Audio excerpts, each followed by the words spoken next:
अनंत कोटि ब्रह्मांड नायक सच्चिदानंद घन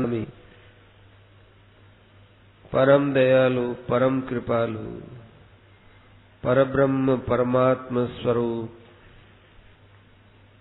सच्चिदानंद घन भगवान श्री कृष्ण के पावन श्री चरणार बिंदों में सादर प्रणाम कर भगवत स्वरूप श्रीमद् भागवत महापुराण एवं संत महापुरुषों को सादर प्रणाम कर उपस्थित संत जन एवं भागवत भक्त जन भक्ति स्वरूपा माताओं बहनों का हार्दिक सादराभिवादन कर आज श्रीमद् भागवत के पाक्षिक साप्ताहिक कथा का शुभारंभ श्रीमद् भागवत की महिमा के साथ प्रारंभ कर रहे हैं।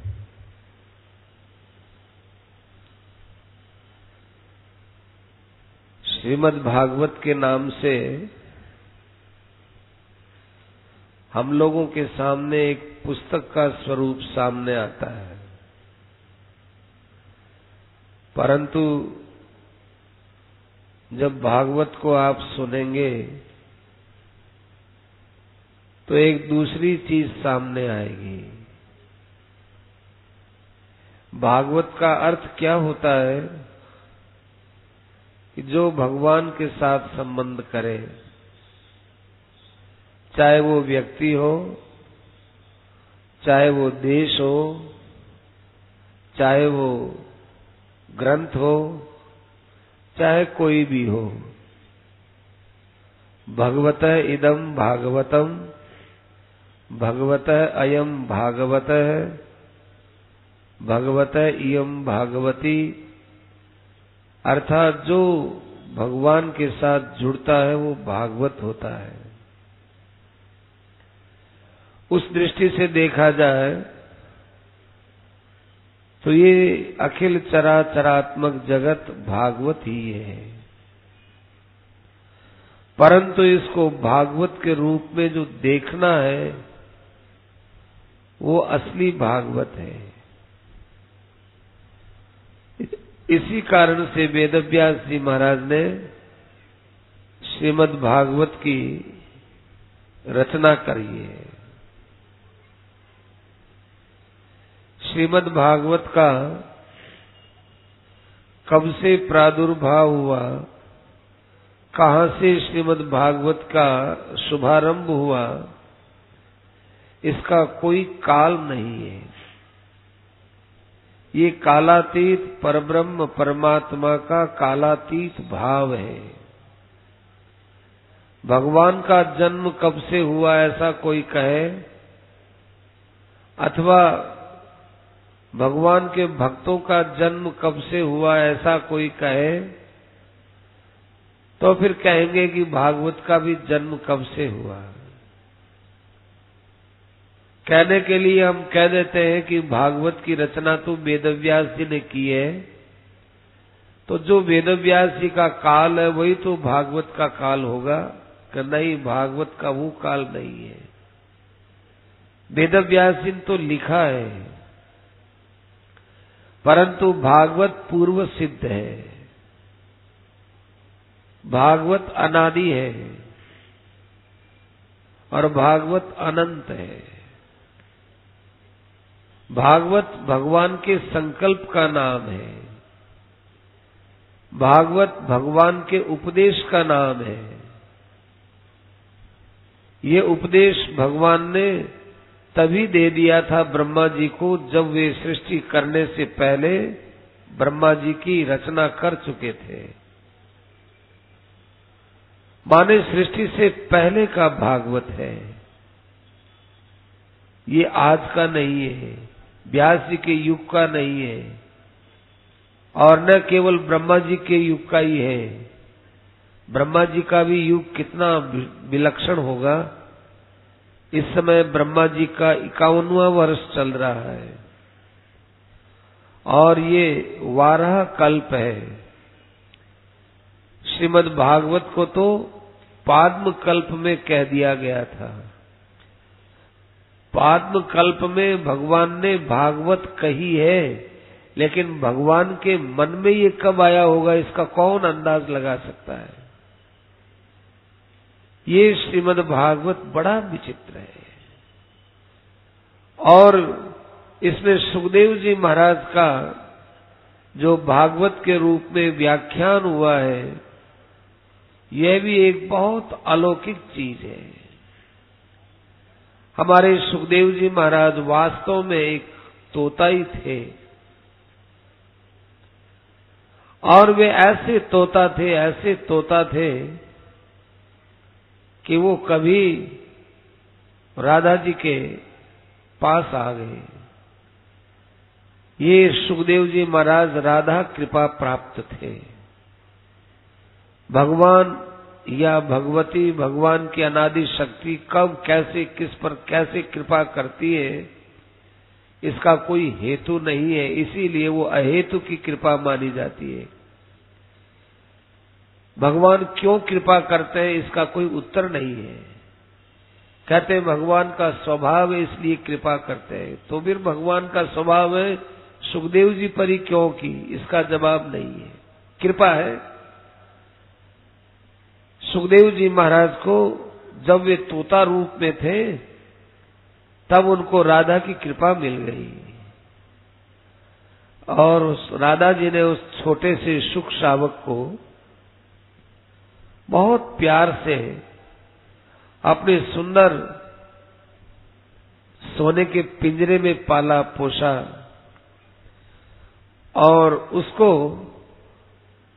भगवान श्री कृष्ण की विचित्र विचित्र लीलाएं, विचित्र विचित्र प्रेम की कथाएं सुनाई। राधा जी को भगवान श्री कृष्ण की जितनी प्रेम भरी लीलाएं याद थी, जानती थी, या लीला में वो सहभागिनी थी, वो सब लीला सुनने के पश्चात वही तोता भगवान श्री कृष्ण के महल में पहुंचाया गया, और वहां जाते ही भगवान के सामने वो राधा जी के द्वारा सिखाया हुआ भगवत गुणगान करने लगा। तो भगवान ने देखा कि वो मेरे गुणगान तभी पूरे होते जब राधा जी की इसमें पूरी भक्ति हो जाए। भगवान ने देखा कि इसको मैं राधा जी के प्रेम की बात बताऊं। प्रेमियों का एक स्वभाव होता है, प्रेमी माने भगवान और भक्तजन, इन दोनों का स्वभाव होता है कि वे अपने में प्रेम कम मानते हैं और अपने प्रेमास्पद में प्रेम ज्यादा मानते हैं। राधा जी को लगता है कि कृष्ण का मेरे प्रति कितना प्रेम है, और कृष्ण को लगता है कि राधा का मेरे प्रति कितना प्रेम है, इतना प्रेम मुझ में नहीं है। तो भगवान श्री कृष्ण ने राधा जी की बातें बताई, प्रेम की बातें बताई।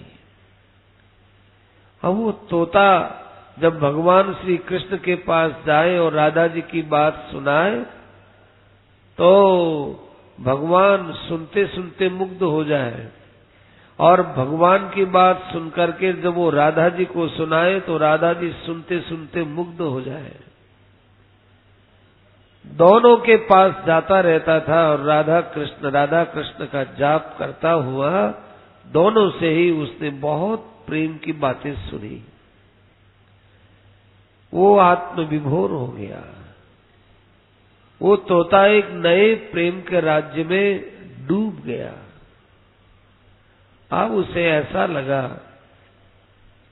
कि ये प्रेम ऐसा अलौकिक है, ये प्रेम तो जन जन के मन मन तक पहुंचना चाहिए। हमारे सुखदेव जी महाराज गोलोक से शिवलोक की तरफ प्रस्थान किए, क्योंकि ये चीज तो सब लोक के अंदर ठहरने वाली और सब लोगों का कल्याण करने वाली जो है, तो चलो शिवलोक में चलते हैं। देखो ये गोलोक है, शिवलोक है, बैकुंठ लोक है, साकेत लोक है, ये एक ही लोक के अपने अपने ढंग के नाम हैं। शैव शिवलोक बोलेंगे, वैष्णव वैकुंठ बोलेंगे, और उसमें भी राम के अनुयायी साकेत बोलेंगे, कार्ष्णी उसको गोलोक बोलेंगे। ये अपने अपने ढंग के नाम है। कोई छोटा सा देश तो है नहीं बैकुंठ, बहुत विशाल। जैसे भगवान का कोई अंत नहीं, ऐसे भगवान के वैकुंठ का भी अंत नहीं। उस वैकुंठ में ही शिवलोक, उसी में ही साकेत लोक, उसी में ही गोलोक, उसमें ही सब लोक समाये हुए हैं। तो वो शिवलोक में चले गए। शिवलोक में जाके देखा तो वहां भगवान शंकर ध्यान मुद्रा में बैठे हुए हैं, ऐसे अलौकिक ध्यान में कि जिनके अंदर प्रेम उमड़ रहा है, और वहां कोई नहीं सिवाय पार्वती के, दूसरा कोई नहीं है। पार्वती जी भी बहुत दिनों से शिवजी से पूछती थी कि हे महाराज, आप तपस्या किसके लिए करते हैं, आराधना किसके लिए करते हैं, आपका पूजनीय कौन है? संसार में तो आप स्वयं सबके पूज्य है। परंतु भगवान शंकर ने कहा कि इस बात का उत्तर तो मैं, मेरी मर्जी आएगी तब दूंगा। ये तुम्हारे प्रश्न करने से तुमको मैं बता दूं, ऐसा प्रश्न नहीं है। इस प्रश्न का समाधान मैं मेरी मर्जी से अच्छा वातावरण देख के करूंगा। ऐसे करते करते बहुत समय बीत गया। एक दिन भगवान शंकर भगवान कृष्ण के प्रेम में खूब लबालब डूब गए। ऐसा वो प्रेम था जिसमें न तो कहना होता है, न सुनना होता है, न उसमें समाधि होती है, न व्युत्थान होता है। उसमें क्या होता है वो तो वही जान सकते हैं। परंतु एक अलौकिक प्रेम की लहरें भगवान शंकर के हृदय में उमड़ने लगी। भगवान शंकर ने विचार किया कि ये जो प्रेम है, ये प्रेम तो पार्वती को बताना चाहिए। तब उन्होंने पार्वती से कहा, सुनो पार्वती, तुमने हमसे बहुत पहले एक बात पूछी थी कि आप किसकी समाधि लगाते हो, किसमें समाहित होते हो, आपका भी कोई आराध्य है क्या? कभी कभी आपके आंखों से भी कुछ आंसू टपकते देखे गए हैं। आप भी किसी से स्नेह करते हैं, किसी में आपका प्यार है। कौन है वो आपका? उस प्रश्न का उत्तर अब मैं देना जा रहा हूं, परंतु पार्वती, इसमें ध्यान की बड़ी आवश्यकता, एकाग्रता की बड़ी आवश्यकता है। तुम जितने एकाग्र होकर, सब कुछ विस्मृत होकर, शरीर की और घर बार की सब चिंता छोड़कर जितने एकाग्र होकर मेरे कहे हुए वचनों में डूबोगी, उतना ही वो प्रेम तुम्हारे अंदर ही अंदर वो प्रकट भी हो जाएगा। तो मैं तुम्हें सुनाता हूं, तुम सावधानी से सुनना। देखो यहां अब कोई दूसरा सुनने वाला भी नहीं है। तो पार्वती को लगा कि आज तो मुझ पर प्राणनाथ की अनुपम कृपा हो गई। पार्वती आनंद में विभोर होकर हाथ जोड़ करके अपने पति को प्रणाम करके कहा, महाराज, इस दासी पर आज आपकी जो निरतिशय कृपा हुई है, उसके लिए मैं आपका बार बार अभिनंदन करती हूँ, और बड़े समाहित चित्त से आपके मुख से निकलने वाली वाणी को सुनने के लिए आतुर हूँ। भगवान शंकर अब प्रेम समाधि में डूबे हुए बोलने लगे। वो जो ही प्रेम के अंदर बोलना चालू किए, उधर से ही हमारे गोलोक से सुखदेव जी महाराज उस तोते के रूप में उन दोनों के पास पहुंच गए, और जाकर चुपचाप पहले तो दोनों की मुद्रा देखी और फिर दोनों के भाव को ताड़ गए। विचार किया, अरे ये तो बहुत विचित्र बात यहाँ सुनने को मिलने वाली है, बैठे रहो यहाँ। भगवान शंकर बोलते गए। सुखदेव जी महाराज सुनते गए और प्रधान श्रोत्री थी हमारी जगत जननी माता पार्वती जी। तो पार्वती जी भी सुनती गई। सुनते सुनते भगवान शंकर के बोलने से पहले पार्वती जी की समाधि अवस्था हो गई। और जहां बोलते बोलते शंकर भगवान मामूली से रुकते थे तो वहां पार्वती जी एक हुंकारा देती थी स्वीकृति के लिए, हूं ऐसा बोलती थी। तो उससे बोलने वाले के मन में नए नए भाव पैदा होते ही है। यदि वक्ता को ये पता चले कि हमारे श्रोता तो इस भयंकर गर्मी में बैठ करके और हम यहाँ सुनने के लिए तो आए ही हैं, पर वो तो सो रहे हैं, और ये पता चले कि यहाँ कुछ बातें हो रही है, या ये पता चले कि कई श्रोता इधर उधर देख रहे हैं, तो वक्ता के मन पर एक बहुत बड़ा धक्का सा लगता है। ये निश्चित बात है। तो वक्ता के भाव वही रुक जाते हैं। वो जो अपने मन की बात कहना चाहे वो कह नहीं सकता है। इसलिए श्रोता के ऊपर ये पूर्ण जिम्मेवारी है कि वो वक्ता के भाव की गहराई के अंदर डूबता हुआ सुने। और ये पार्वती के अंदर किसी प्रकार से कमी नहीं थी। पार्वती जी बहुत प्रेम से सुन रही थी। सुनते सुनते पार्वती जी को समाधि की अवस्था प्राप्त हो गई और वो स्वीकृतिवाचक हुंकार देना बंद कर दिया।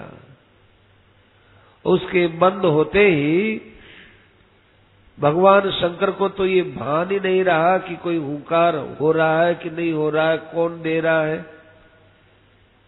भगवान शंकर बोल रहे हैं, उससे पहले सुनते सुनते समाधि लग गई पार्वती जी की। सुनने वाले में इतनी ताकत होती है। इधर वो जो सुख शावक आया वो एकदम स्तब्ध होकर के सुन रहा था, तो उसने पार्वती के स्वर में स्वर मिलाते हुए हुंकारा देना चालू किया। तो भगवान शंकर उस बात को पूरा कह गए जो उनके मन की बात थी। पूरी बात कहने के पश्चात भगवान शंकर ने नेत्र खोला और देखा कि पार्वती तो बहुत देर से प्रेम समाधि में अचेत हुई है, जो इसको होना चाहिए। बेसुध हो गई। जो जगत से बेसुध होता है उसी को ही वास्तव में सुध वाला बोलते हैं, उसको असली सुध आ गई। पार्वती तो अपने प्रेम में डूबी हुई थी। न उनको पति याद आते हैं, न उनको लोक याद आता है। वो तो एक अलौकिक दिव्य भगवत प्रेम रस में समाहित हो गई। शंकर जी ने देखा कि फिर ये हुंकारा कौन दे रहा था। भगवान शंकर के लिए कोई कठिन बात नहीं थी। उन्होंने थोड़ी सी दृष्टि का पसारा किया तो आगे उनको एक सुख शावक दिखाया। रे अयम असौ सुख शावक है, यह वो सुख शावक है। ये जो तोता है, छोटा सा तोता का बच्चा, इसने तो हमारे इस ब्रह्म ज्ञान को सुन लिया, न जाने इसका क्या उपयोग करेगा। भगवान शंकर ने उसे कुछ नहीं पूछा और भगवान शंकर अपना त्रिशूल लिए। त्रिलोकी की रक्षा करने वाले भगवान शंकर आज उस ज्ञान की रक्षा के लिए दौड़े कि इस ज्ञान का कहीं दुरुपयोग न हो जाए। तो इसने यहाँ सुन लिया और ये तोता न जाने क्या कैसे इसका उपयोग करेगा, इसको मार दिया जाए। दौड़े दौड़े भगवान शंकर उसके पीछे पीछे त्रिशूल लिए जा रहे हैं। आगे आगे वो सुख शावक जा रहा है। अब उस सुख शावक ने, तोते ने विचार किया, कहां जाऊं, किधर जाऊं, कौन मेरा है। तो कहीं उसको आश्रय नहीं मिला। तो दौड़ते दौड़ते उड़ते उड़ते उड़ते उड़ते वो बद्रीनारायण में आया। और बद्रीनारायण की झाड़ियों के अंदर एक बहुत सुंदर कुटिया दिखाई दी। उस कुटिया के अंदर वेदव्यास जी महाराज विराजमान थे। वो कुटिया ज्ञान से जगमगा रही थी। देखो, जहां भगवत भाव होता है, ज्ञान होता है, तपस्या होती है, वो क्षेत्र औरों से बड़ा विलक्षण होता है। सुखदेव जी महाराज वहां गए तो वहां वेदव्यास जी की पत्नी थी, वो मुंह खोले हुए बैठी हुई थी और उनको नींद आ रही थी।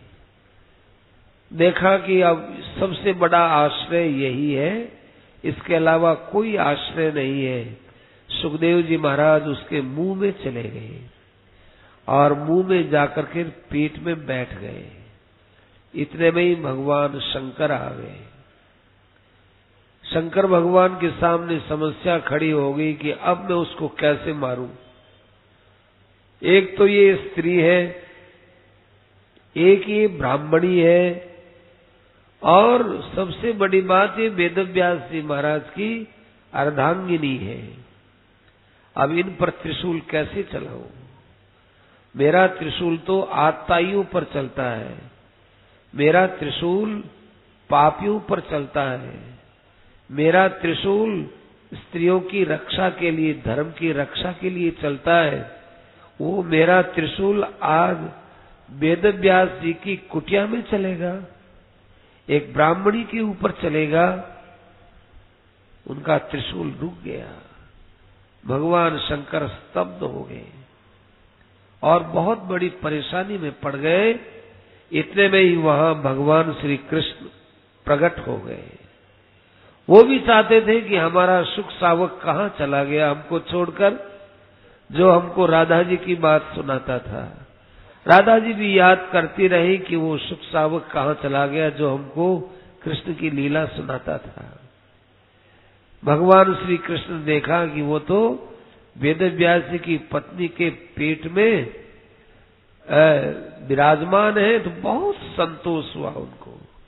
और भगवान शंकर अपने हाथ में त्रिशूल लिए उसे मारना जो चाहते हैं।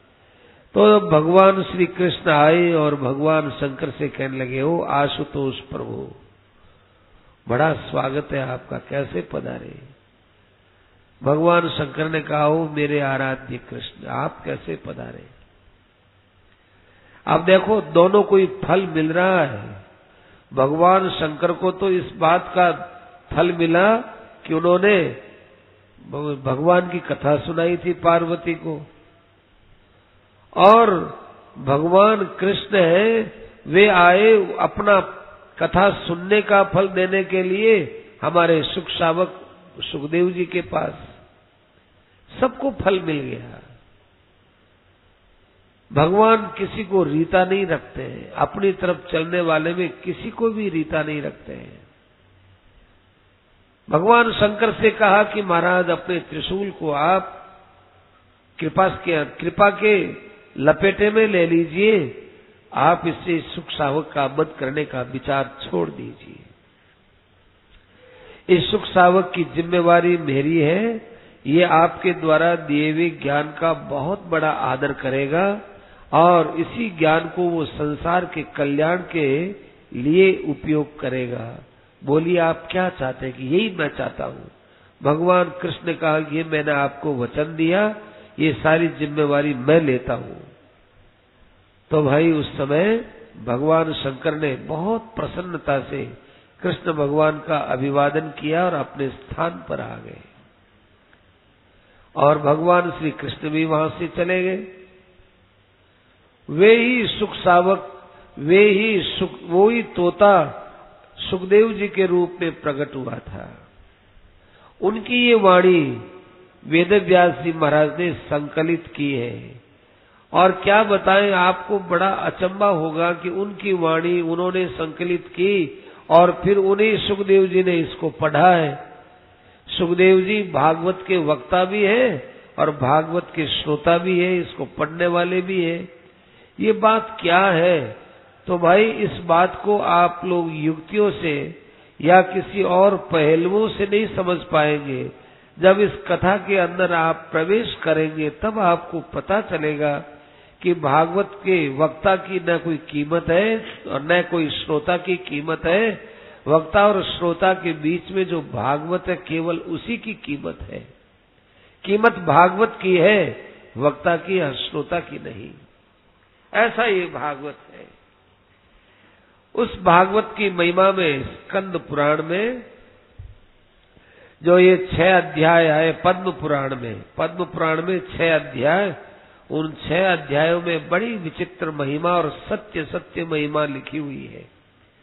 उस महिमा का आज हम यहाँ श्री गणेश करते हैं। उस महिमा के अंदर ये बताया जाएगा कि श्रीमद् भागवत वास्तव में क्या है और कैसा लाभप्रद है और किन किन को इससे इनका लाभ हुआ है। ये महिमा में बातें बताएंगे। और भी कई बातें इसमें बताई जाएंगी। वो तो आप जो जो सुनते जाएंगे त्यों त्यों आपको पता भी चलता जाएगा। भागवत वास्तव में हमारे साथ कितना गहरा संबंध रखने वाला है और कितना हमारे जीवन से जुड़ा हुआ है, ये आप सुनने पर जान सकेंगे। तो इस भागवत की महिमा को लिखते हुए बोलते हैं कि सच्चिदानंद रूपाय विश्वोत्पत्त्यादि हेतवे तापत्रय विनाशाय श्री कृष्णाय वयं नुमः। क्या विचित्र बात बताई है। श्री कृष्णाय वयं नुमः। हम भगवान श्री कृष्ण को प्रणाम करते हैं। आप पूरे भागवत में देख लेना, भगवान कृष्ण के लिए श्री कृष्णाय वयं नुमः मुश्किल से मिलेगा, नहीं मिलेगा। लेकिन उसकी महिमा के इस आरंभिक श्लोक के अंदर बताया कि श्री कृष्णाय वयं नुमः। हम भगवान श्री कृष्ण को प्रणाम करते। श्री कृष्ण या श्री का क्या अर्थ है। कृष्ण शब्द में सब बात आ जाती है। कृष्ण के अंदर सब चीज आ गई। कृष्ण माने जो अपने को अपनी ओर, जो लोगों को अपनी ओर आकृष्ट करे, उसका नाम कृष्ण है। कृष्ण के कई अर्थ होते हैं। जो थोड़ा काला होता उसका नाम भी कृष्ण है। भगवान श्री कृष्ण का ये काला नाम क्यों पड़ा, ये बातें तो आप आगे जो जो चलेंगे तो पता चलेगा। पर यहाँ कृष्ण का अर्थ है आकृष्ट करने वाला, सब जगत को अपनी ओर आकृष्ट करने वाला, वो कृष्ण है। तो ये आकृष्ट कैसे करता है। देखो, काल शक्ति के द्वारा सब वस्तुएं दौड़ी दौड़ी एक ऐसे तत्व में विलीन हो रही है कि जो स्वयं सदा कायम रहता है, वो है काल तत्व। ये काल तत्व ही कृष्ण तत्व है, एक बात। और दूसरी बात यह है कि ये जो कृष्ण है ये इतना सुंदर, इतना विलक्षण कि इसके बिना कोई रह नहीं सकता। सब इस ओर आकृष्ट होते हैं। हमारे भरत जी महाराज ने कहा है कि संसार में ऐसा कोई प्राणी नहीं है जिसको राम जी प्रिय ना हो। राम सबको प्रिय है। तो वो राम प्रिय है ना, इसलिए राम सबको भाते हैं। देखो, आप हम सब जितने मनुष्य हैं, सब मनुष्यों को वास्तव में भगवान की प्रियता है। भगवान ही मीठे लगते हैं, इसलिए भगवान कृष्ण है, वो आकृष्ट करते हैं। कि कहा हम तो भगवान को मानते ही नहीं। कोई कहे कि हम तो भगवान को मानते ही नहीं, आप प्रेम करने की बात कहते हो, हम तो भगवान को मानते ही नहीं, भगवान नाम की चीज है ही नहीं। कोई बात नहीं।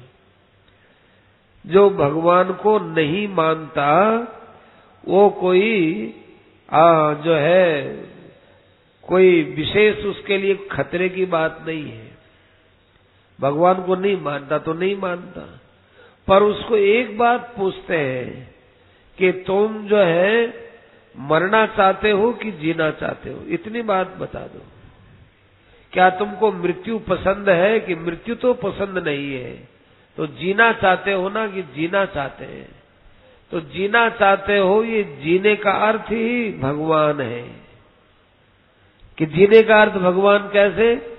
कि जो सदा रहता है, कभी मरता ही नहीं है, उसका नाम भगवान है।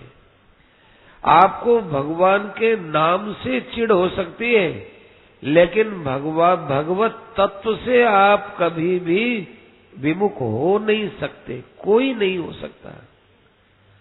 भगवान शब्द प्यारा भले ही न लगे, परंतु भगवत तत्व है वो एक अलग। कोई कह दे कि देखो भाई मुझे पानी पसंद नहीं है, पानी मैं नहीं पीता, नहीं मुझे पानी पसंद ही नहीं है, ठीक है कोई बात नहीं। हाथ में गिलास है और उसमें पानी है, पानी का घूंट पी रहा है, कहता मुझे पानी पसंद नहीं है। तो भाई पानी नाम पसंद नहीं होगा, लेकिन तुम्हारे गिलास में क्या है? कि गिलास में तो जल है, कोई बात नहीं, जल है तो जल तो पसंद है, हाँ जल पसंद है, पानी पसंद नहीं है, तो कोई बात नहीं। तो कहने की बात है, चाहे पानी कहो चाहे जल कहो, तुमको ये तत्व पसंद है। गिलास में जो ये द्रव पदार्थ है ये बहुत पसंद है, पर पानी पसंद नहीं है। तो ये एक बचपनी बात है, ये कोई खास बात नहीं है। ऐसे ही हम लोग ये कहें कि भाई हमको भगवान पसंद नहीं, हम भगवान को पसंद नहीं करते, पर एक सत्ता को पसंद करते हैं, रहने को पसंद करते हैं, जीना अच्छा लगता है और हमको सुख बड़ा अच्छा लगता है, आनंद बड़ा अच्छा लगता है, बस ठीक है भाई, हो गया। आप भगवान को मानते हैं, आपको मानना पड़ता है और आपको मानना पड़ेगा। इसलिए यहाँ श्री कृष्णाय वयम नुमः, सबको अपनी ओर आकृष्ट करने वाले भगवान कृष्ण, और वो भी कैसे? श्री। अब यते श्री माने श्री का अर्थ क्या होता है? कोई कहते हैं भाई श्री का अर्थ तो राधा जी है, भगवान की शोभा राधा जी है। श्री कृष्णाय माने श्री सहिताय, श्री सहिताय माने राधा सहिताय कृष्णाय वयम नुमः है। अच्छी बात है। कोई कहते हैं कि वास्तव में श्री माने शोभा, भगवान की शोभा किससे होती है? किससे शोभा है भगवान की? भगवान की शोभा न तो राधा जी से है, भगवान की शोभा न बैकुंठ से है, भगवान की शोभा न भगवान के उन दिव्य आयुधों से है। तो भगवान की यदि शोभा है तो वास्तव में भगवान के भक्तों से है।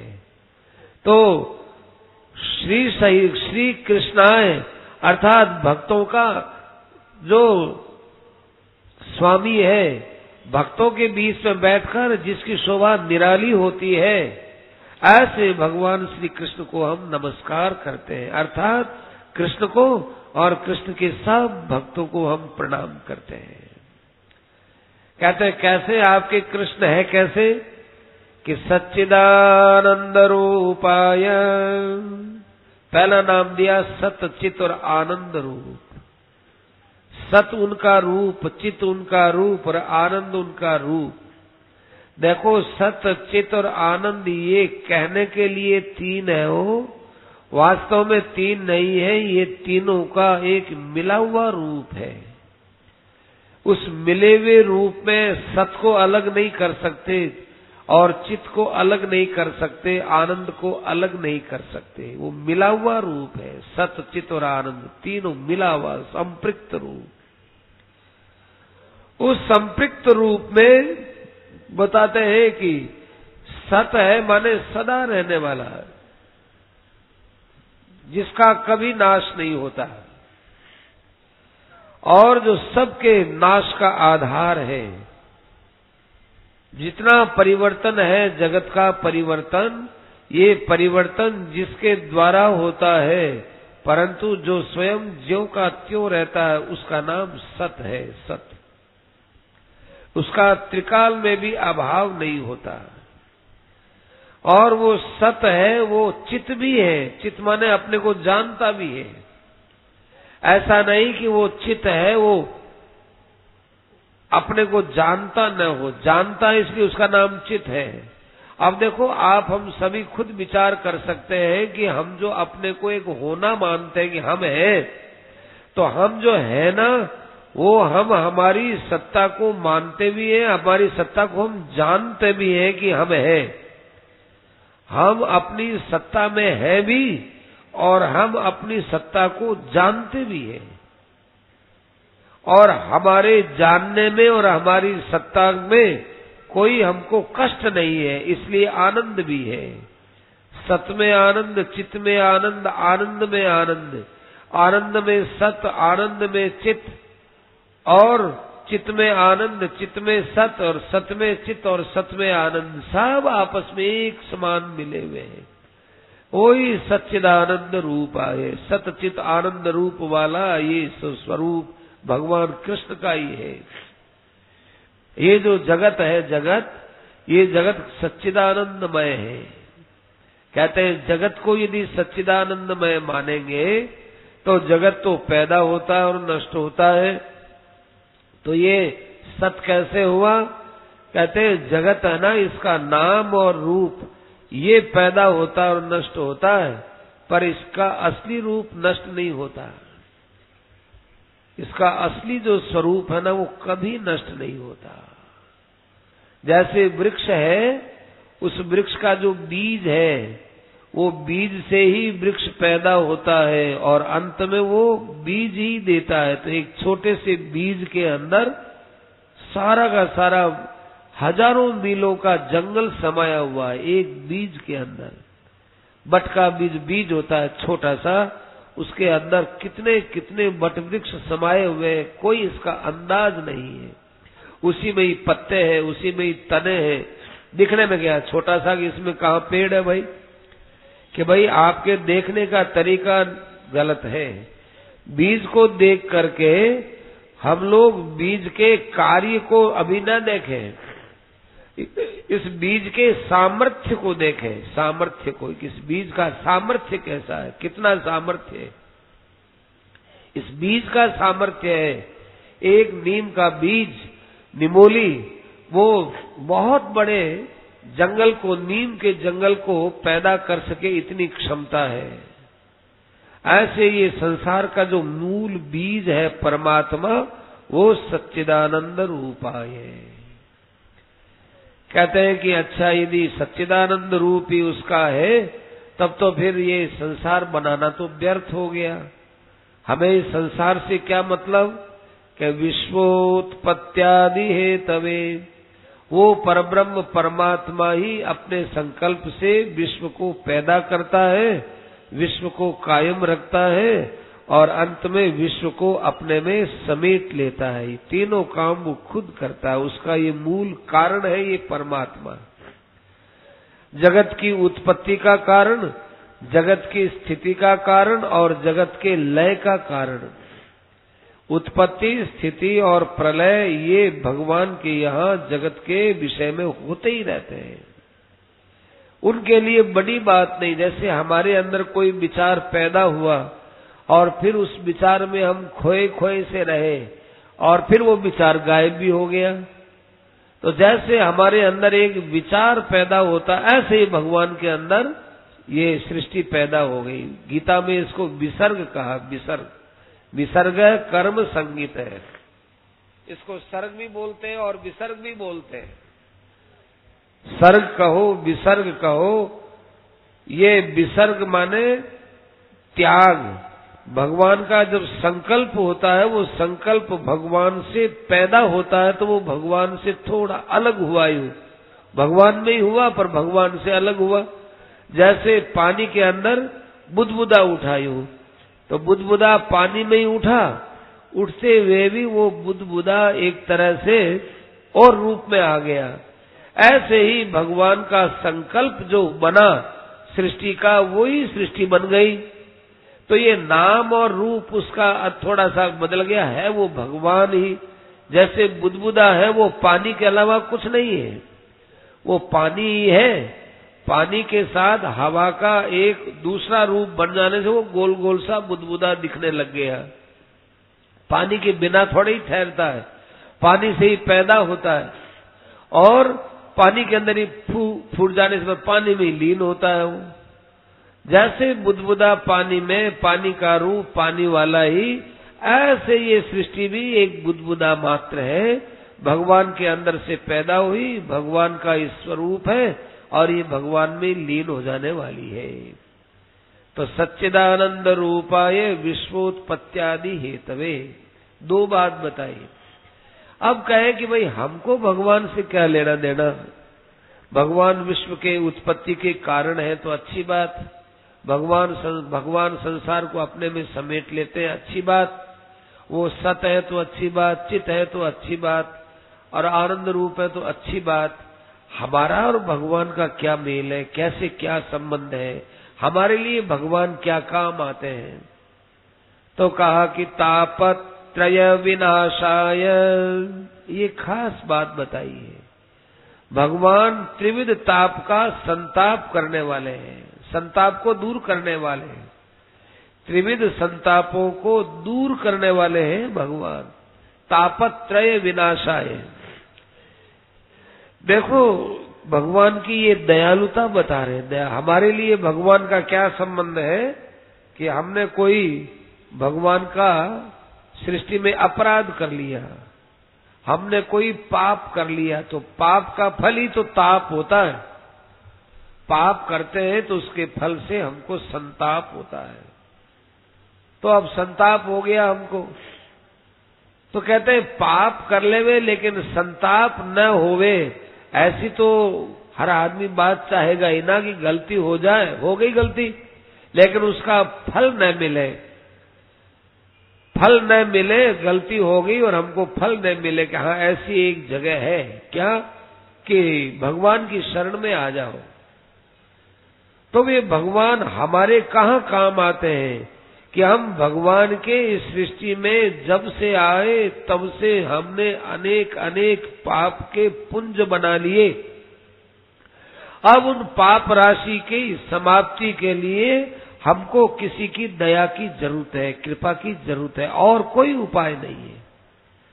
कोई दूसरा उपाय नहीं कि जिससे हम लोग पाप रहित हो जाए। पाप रहित होने के लिए एक ही उपाय है, कोई हमारी आकर रक्षा करे।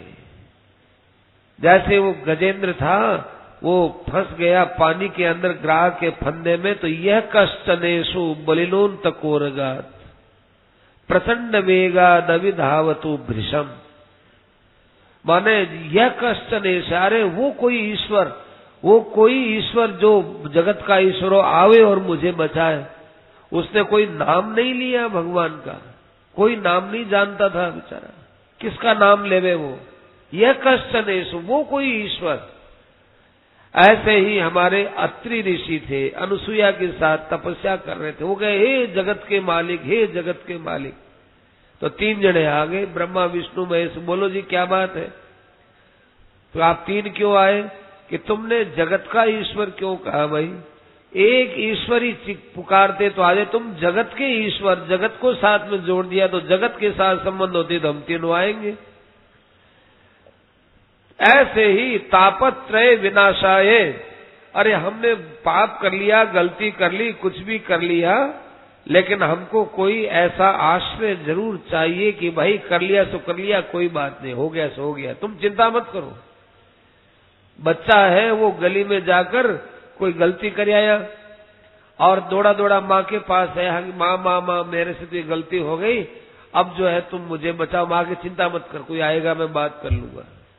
इतने में 5-10 एक बच्चे आए, कहने लगे मैया तुम्हारे लड़के ने हमारे लड़के को पीटा है, ऐसा किया वैसा किया। कोई बात नहीं, अब नहीं करेगा, जाओ यहां से, अब नहीं करेगा, अब करे तुम हमको बोल देना।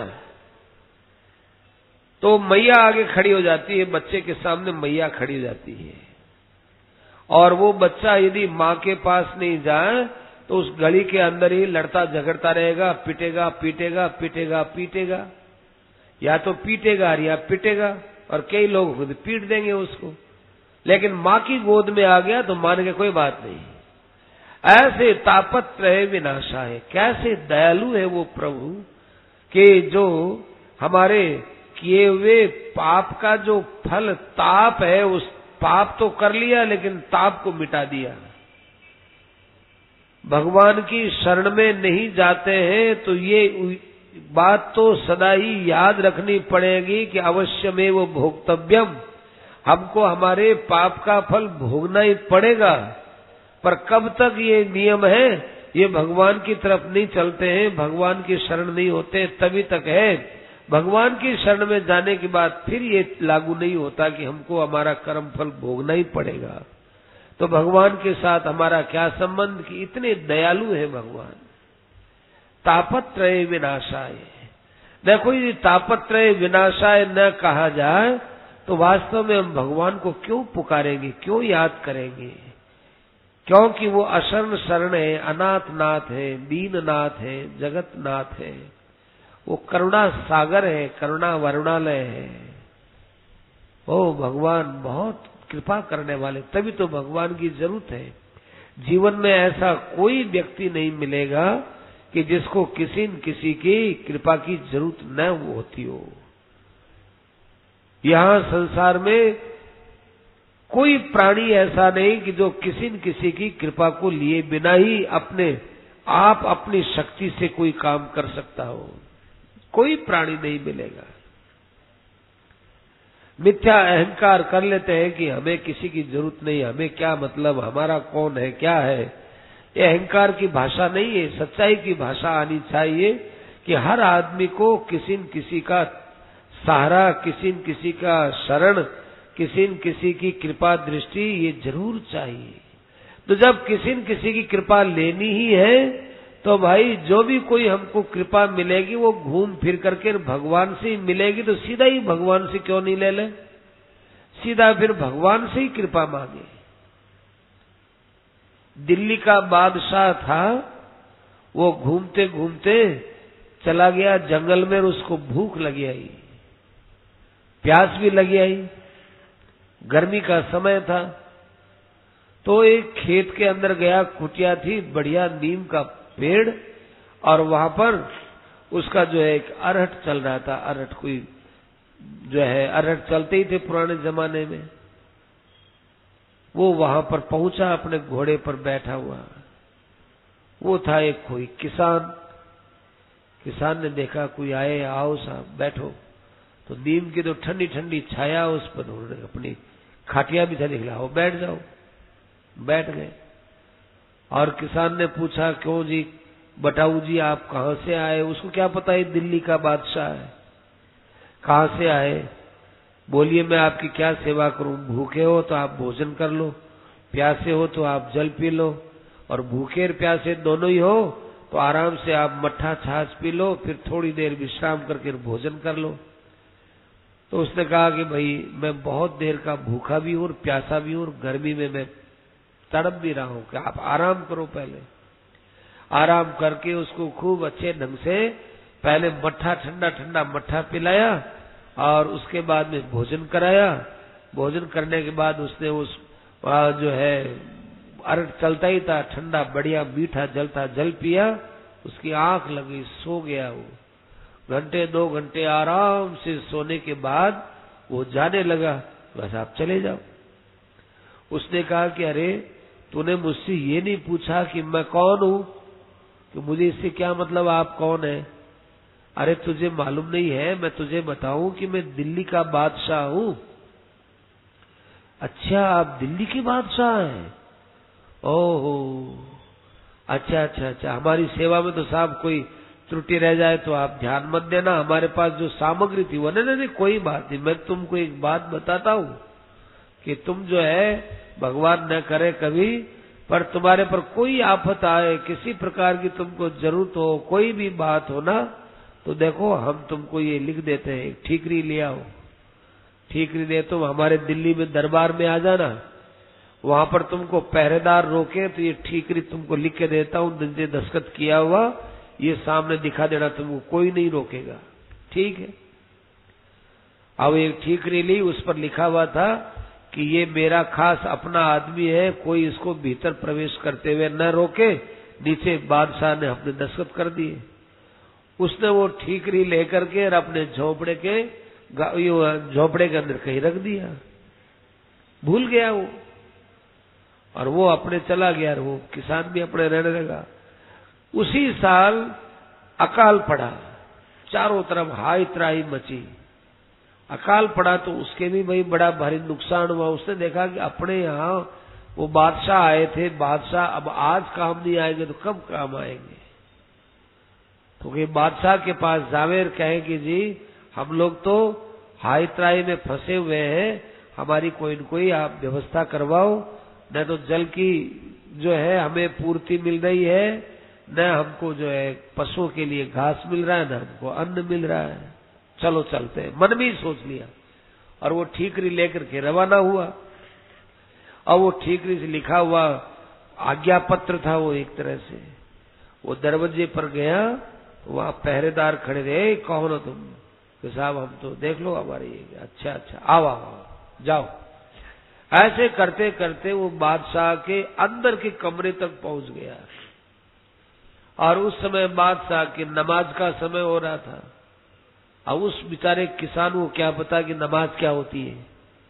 वो बादशाह यूं बैठा, वो यूं कभी तो खड़ा हो, कभी बैठे, फिर कभी क्या करे, कभी नीचा हो ऊंचा हो, जो उनके नमाज का कायदा है वो पूरा कर रहा था। वो बैठ गया एक जगह, वो देखता रहा। देखते देखते जब उसने नमाज पूरी कर ली तब कह रहे आओ आओ मित्र, आओ वही आओ।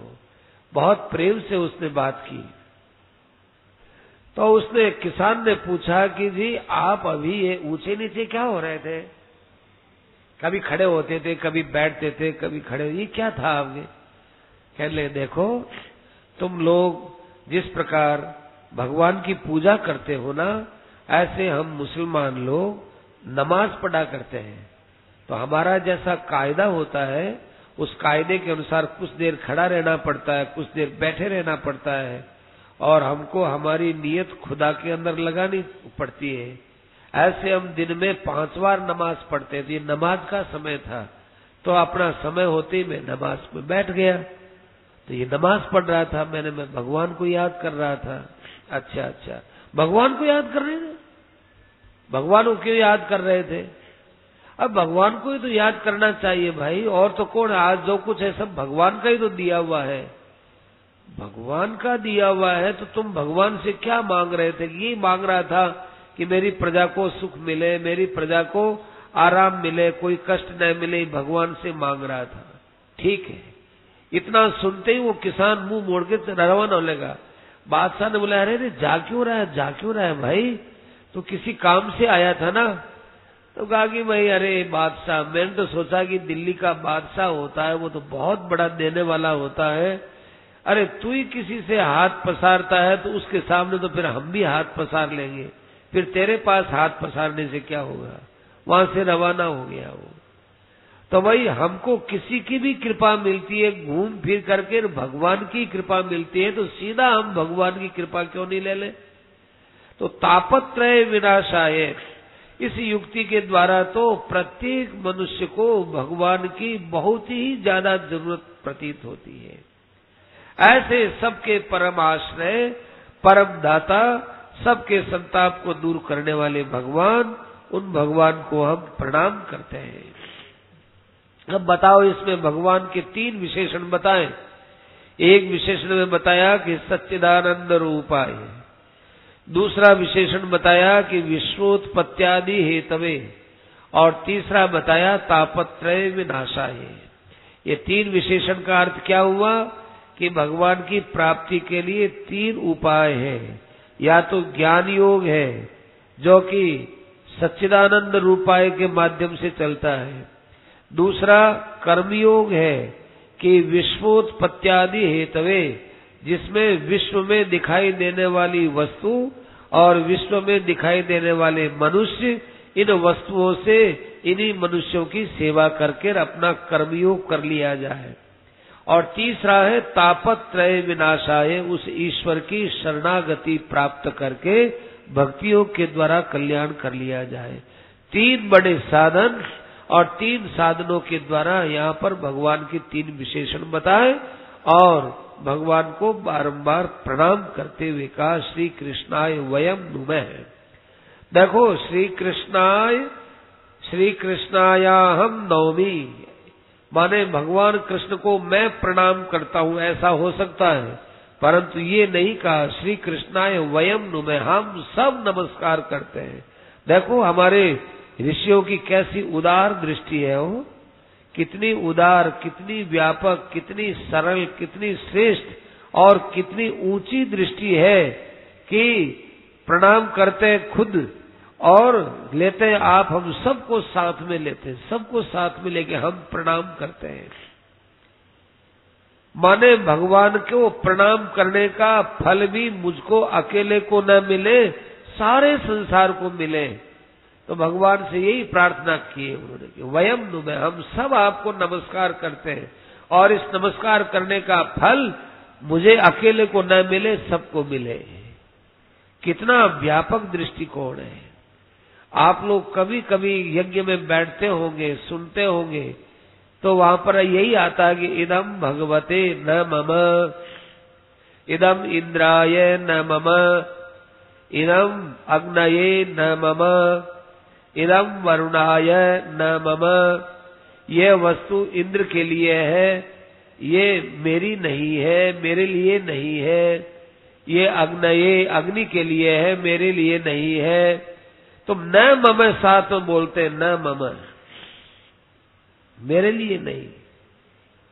ऐसे श्री कृष्णाय वयम नुमः, ये भगवान के प्रति किया हुआ नमस्कार भी संत महापुरुष केवल उसका फल अपने लिए नहीं मानते हैं ना, वयम नुमः, सारे संसार के हम लोग मिलकर के आपको नमस्कार करते हैं। यदि इस नमस्कार का कोई आप आशीर्वाद देते हो तो ये इसका फल देते हो, सबको मिलना चाहिए, हमको अकेले को नहीं मिलना चाहिए। क्या विचित्र दृष्टिकोण है। एक संतों ने लिखा है अपनी वाणी में, अपने उपदेश में लिखा है कि जो और मनुष्यों को छोड़ करके केवल अपना कल्याण चाहता है, वो भी वास्तव में भोगी है। कैसी कैसी बात लिखी है। सबका कल्याण, सबका कल्याण, ऐसी ऐसी बातें संतों की है। तो श्री कृष्णाय वयम नुमः। अब ये भगवान की बात हो गई। अब भगवान के बाद में, भगवान तो देखो एक मानी हुई चीज होती है, भगवान को कोई माने कोई न माने, लेकिन हमारे व्यवहार में, हमारे देखने में कौन आते हैं? ऊंचे पुरुष कौन है कि जो संत होते हैं। अब संत वंदना चालू करते हैं। संत वंदना में सबसे विलक्षण संत है हमारे सुखदेव जी महाराज। सुखदेव जी महाराज जैसा कोई संत हमारे पूरे संत प्रकरण में ऐसा कोई दूसरा मिलता नहीं है। इसका अर्थ कोई संतों की कैटेगरी में ऊंचा नीचा कर रहे हैं, ये भाव नहीं है। माना किसी एक संत को लिया जाएगा तो सब संतों ने सुखदेव जी का गुणगान गाया, सब संतों ने।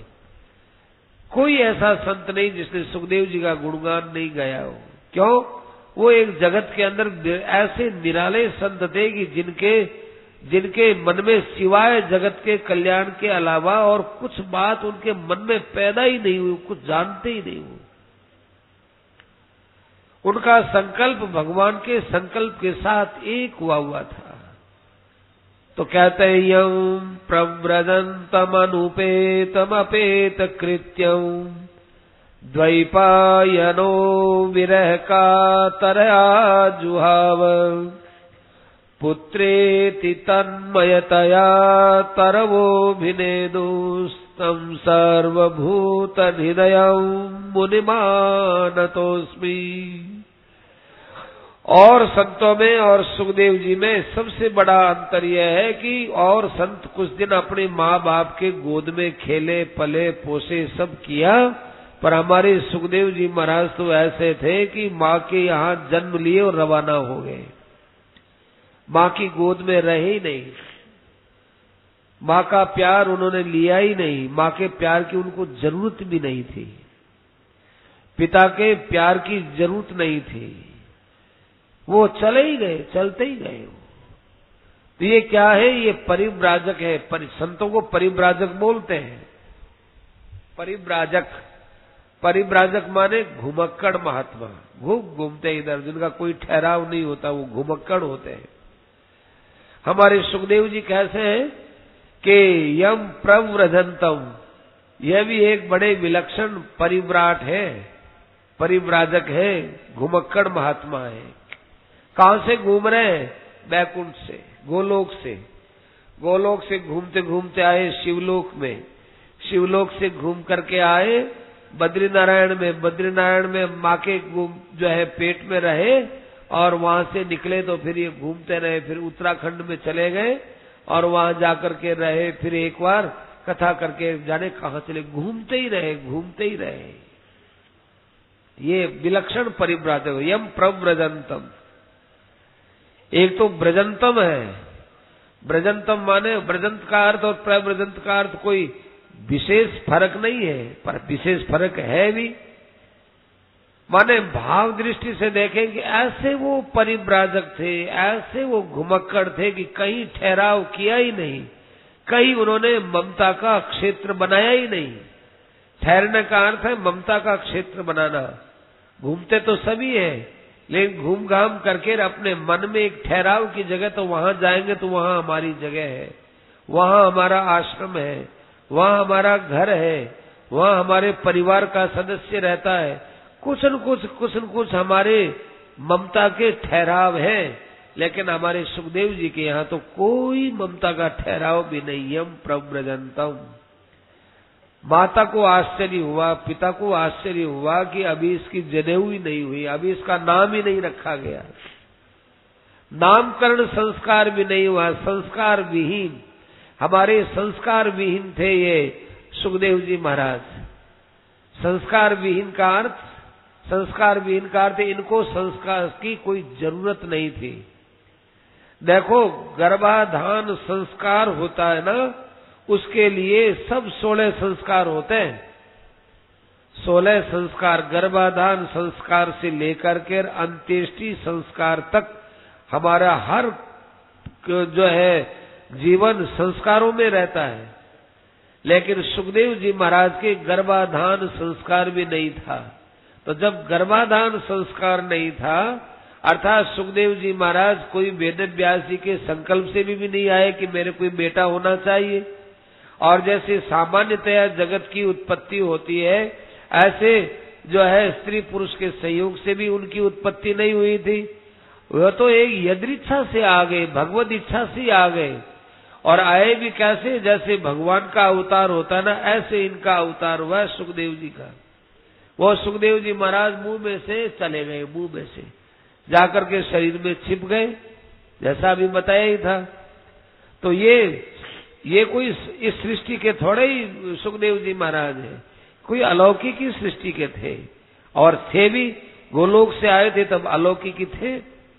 तो वहां से आए ना, तो अब ये जो ही जन्म लिया त्यों ही माँ ने और पिता ने सबने उनको रोका, तो रुके नहीं और कहा कि भाई तुम्हारे काम सब बाकी है। उनका मेरा कोई काम बाकी नहीं है। तुम्हारे संस्कार नहीं हुआ, न नामकरण संस्कार हुआ, न तुम्हारा यज्ञोपवीत संस्कार हुआ। कहते हैं संस्कार की जरूरत कहाँ होती है? जहाँ कुछ विकार होता हो। विकार हो तो संस्कार की जरूरत पड़ती है। हमारे कोई विकार तो है नहीं, संस्कार की क्या आवश्यकता है? देखो हमारे ये दाढ़ी है तब हमको इजामत करानी पड़ती है, और दाढ़ी नहीं है तो इजामत कराने की जरूरत पड़ती है क्या? ये यहाँ जो है सिर पर हमको इजामत कराने की जरूरत है, क्योंकि बाल है, दाढ़ी आ गई तो इजामत कराने की जरूरत है। साबुन से नहाओ क्योंकि शरीर पर मैल आ गया, तो मैल आ गया इसलिए साबुन से लगा करके स्नान करो, और मैल नहीं हो तो कोई बात ही नहीं है। देवता लोग कब साबुन से स्नान करते हैं? कोई स्नान नहीं करते। देवता लोगों का शरीर अग्निमय होता है ना, इसलिए उनके शरीर में यहाँ पर हमारे जैसे कोई दुर्गंध नहीं आती, कोई पसीना नहीं आता, कोई मैल नहीं जमता, उनके साबुन की जरूरत नहीं है। ऐसे ही सुखदेव जी महाराज में जब विकार ही नहीं है तो इनके संस्कार की क्या जरूरत थी? इसलिए उनको लिए कोई जनेऊ संस्कार नहीं हुआ। सुखदेव जी महाराज का नाम जो है नामकरण संस्कार की भी जरूरत है। सुखदेव जी नाम चल रहा है, सुखदेव जी। भागवत में नाम तो आता है उनका, ब्रह्मरात नाम आता है, ब्रह्मरात। लेकिन ये नाम जो है ना, ये आरोपित नाम है, आरोपित। ये संस्कार के द्वारा रखा हुआ नाम हो ऐसा नाम नहीं है। आरोपित नाम है, आरोपित। संस्कार के द्वारा जो नामकरण किया जाए वो नामकरण कहलाता है, वो नामकरण संस्कार नहीं हुआ। और जा रहे हैं, देखो उनके पीछे पीछे विरह में डूबे हुए हमारे वेदव्यासी विरह में डूबे जा रहे हैं। अरे वेदव्यासी से पूछा जाए कि आपको बेटे की जरूरत है या बेटे को आपकी जरूरत है? ये तो बच्चा है, पर कितनी अवस्था थी उस समय? उस समय उनकी 12 वर्ष की अवस्था थी। माता के पेट में 12 वर्ष रहे सुखदेव जी महाराज। अब 12 वर्ष का बच्चा होता है, उसको बिना माँ बाप के रह सकता है, उसको माँ बाप के बिना रहना आता है। तो सुखदेव जी महाराज रवाना हो गए। तो विरह कातर, विरह में डूब रहे हैं हमारे वेदव्यास जी महाराज। तो ये वेदव्यास जी महाराज विरह में क्यों डूब रहे हैं? क्योंकि सुखदेव जी है ये वास्तव में परम वैराग्य के रूप है और वेदव्यास जी ज्ञान के रूप है। आज वेदव्यास जी ने बताया कि ज्ञान की शोभा कैसे होती है कि ज्ञान वैराग्य के पीछे दौड़ता है, तब ज्ञान की शोभा होती है। ज्ञान यदि वैराग्य के पीछे ना हो तो फिर ज्ञान की शोभा नहीं है। कोई कितना ही बड़ा ज्ञानी है, खूब अच्छा शास्त्रों का अध्ययन है, ज्ञान किया उसने, परंतु यदि उसके अंदर वैराग्य नहीं है तो वो ज्ञान अच्छा नहीं लगता। कोड़ी कोड़ी के लिए वो जो है ऐसा करने लगे तो वो अच्छा नहीं लगता। इसलिए ज्ञान की शोभा वैराग्य से होती है। यदि आज सुखदेव जी महाराज यहाँ जन्म नहीं लेते तो जो है वैराग्य के प्रति हमारे व्यास जी महाराज आकृष्ट नहीं होते, और जब तक वैराग्य में आकृष्ट नहीं होते तो हमारे व्यास जी की इतनी कीमत भी नहीं होती। व्यास जी के लिखे हुए की पढ़े हुए की कीमत नहीं होती। वो पुत्र के पीछे नहीं गए क्योंकि पुत्र की उनके मन में कामना ही नहीं थी। इसीलिए सुखदेव जी महाराज जब आए तो उनके मन में ये आया कि अरे मेरे यहाँ तो वैरागी का रूप आ गया, अब मेरे ज्ञान के चमकने का समय है। तो विरह कातर आजू हावे, और क्या बोलने लगे? पुत्रेति तन्मयतया, पुत्र बेटा बेटा बेटा ऐसे बोलने लगे। ऐसे बोलने लगे तो वहां पर जितनी वृक्षावलियां थी वो भी बोलने लगी, हाँ बेटा बेटा बेटा। तो बड़ा आश्चर्य हुआ कि भाई मैं बेटा बोलता हूं तो वृक्ष भी बेटा बोलते हैं। ये बताते हैं कि वेदव्यास जी आप क्या समझ रहे हैं, आप सृष्टि के वर्तमान संबंध को क्यों लेते हैं? सृष्टि में तो सब जीवों का कोई न कोई आगे पीछे का संबंध रहा हुआ है। आज आपको ये सुखदेव आपको बेटा लगता है तो किसी जन्म में आप हमारे बेटा थे, किसी जन्म में हम आपके बेटा थे। ये संसार के संबंध तो अनादि जीवों के चले आ रहे हैं। किस समय कौन किसकी माँ थी, किस समय कौन किसकी बहन थी, किस समय में कौन किसकी क्या थी, कुछ जो है पता नहीं है, कुछ पता नहीं है। बिल्कुल प्रत्यक्ष घटना थी, प्रत्यक्ष घटना एक स्वयं सेठ जी के गांव में हुई थी। सेठ जी माने जयदयाल जी गोविंद का, उनके गांव में घटना हुई और सेठ जी ने ये बात बताई थी। महाराष्ट्री ने वो बात कई बार सभा में भी बताई है कि चूरू के अंदर सेठ जी थे, बहुत छोटे बच्चे, तो वहां पर एक लड़का मरने लगा। तो मरते समय में उस लड़के ने कुछ बात बताई। उस बात को जो है उसके पिताजी ने, उसकी स्त्री ने, सब ने सुना तो सब स्तब्ध रह गए वहां। बात क्या हुई?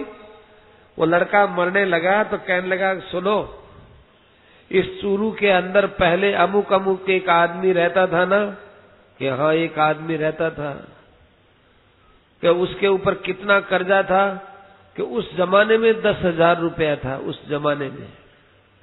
और फिर उस आदमी ने 10,000 रुपया कितना जल्दी लौटाया? तो बहुत जल्दी लौटाया। क्या आपको मालूम है कि उसके पीछे क्या घटना थी? कि वो मालूम नहीं है।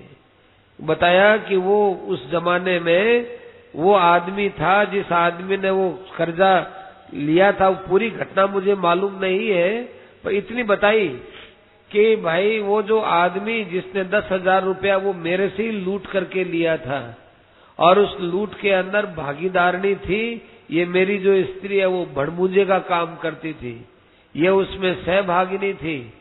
और अब जो है ये तो मेरी स्त्री बन करके आई है, अब मैं विधवा हो जाऊंगा। वो 22-23 वर्ष का लड़का था, 22-23-24 वर्ष, 25 से तो ज्यादा था ही नहीं। कह के वो अब मैं मर रहा हूं, अब मैं मरते हुए मेरे मरने के बाद ये विधवा होगी, ये वही है भड़बूंजे वाली स्त्री, ये अपना बदला है, ये मैं अपना बदला लेने के लिए यहाँ आया हूँ, तो ये तो मेरी स्त्री बनी है। और जिसने मुझे वो जो है लूट करके पैसे ला करके लोगों के दे दुआ करके अपना हिसाब किया था, उस व्यक्ति के लिए बताया कि वो व्यक्ति ये है, वो व्यक्ति ऐसे कुछ बोलने लगा वो। तो कहा कि ये सब प्रलाप में बोल रहा है मरते समय, सब ऐसे कहने लग गए वो।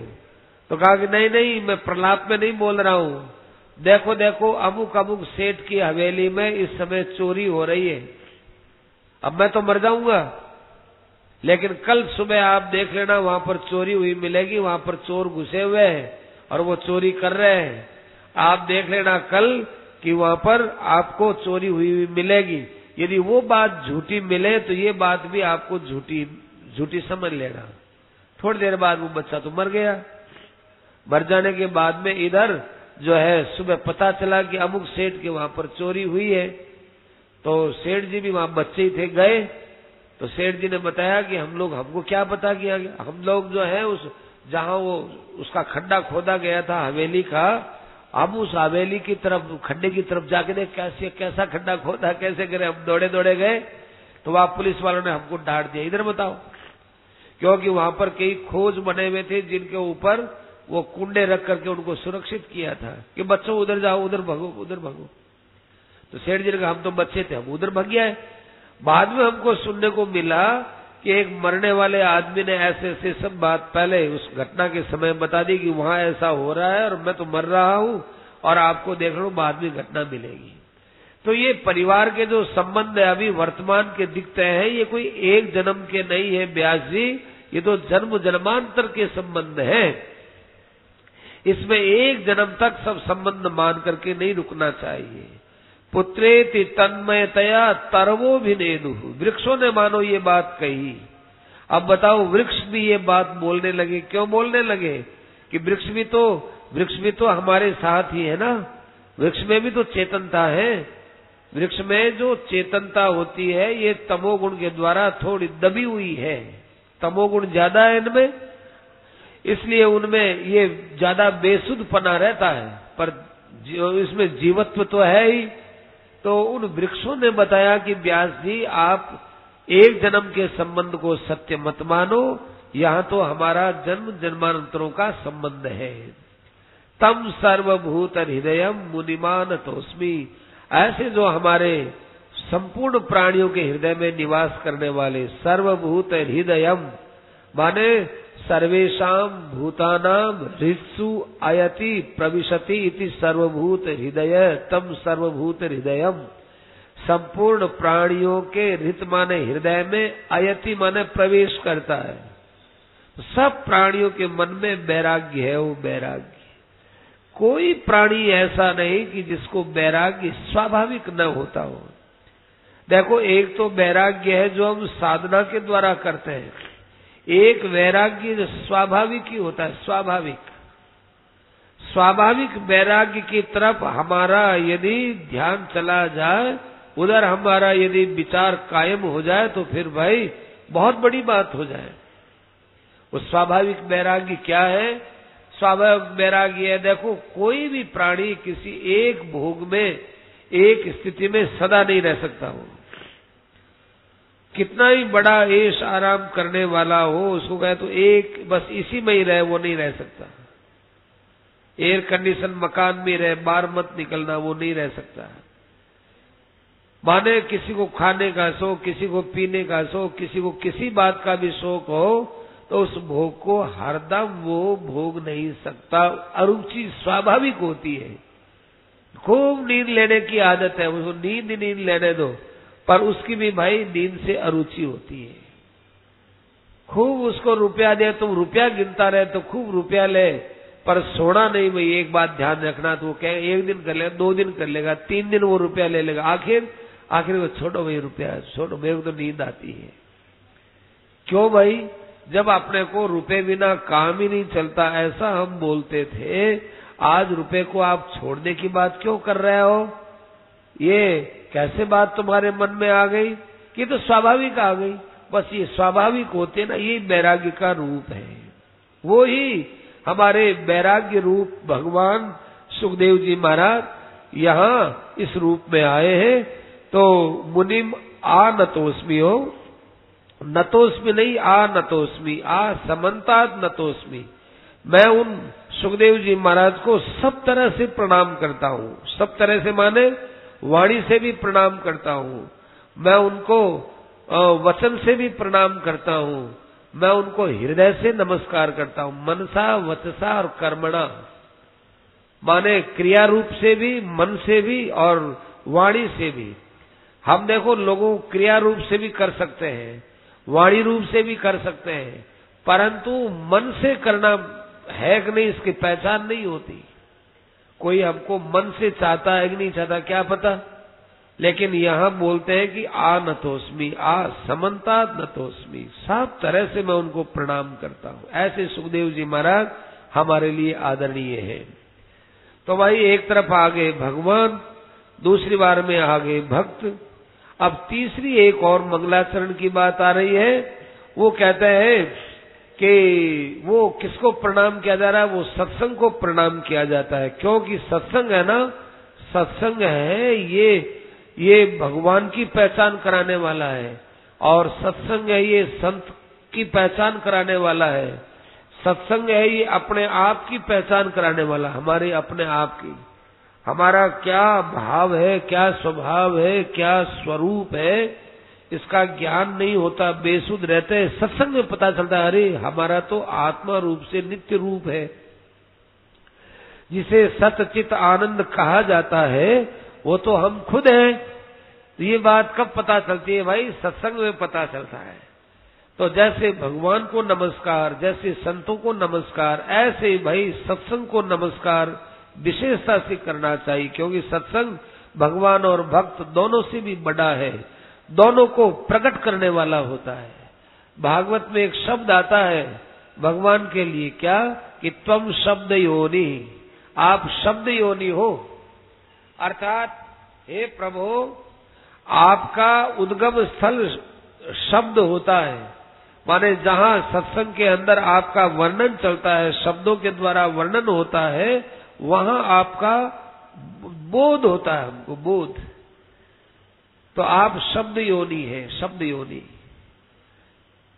ऐसी भगवान के लिए बात भागवत में आगे मिलेगी।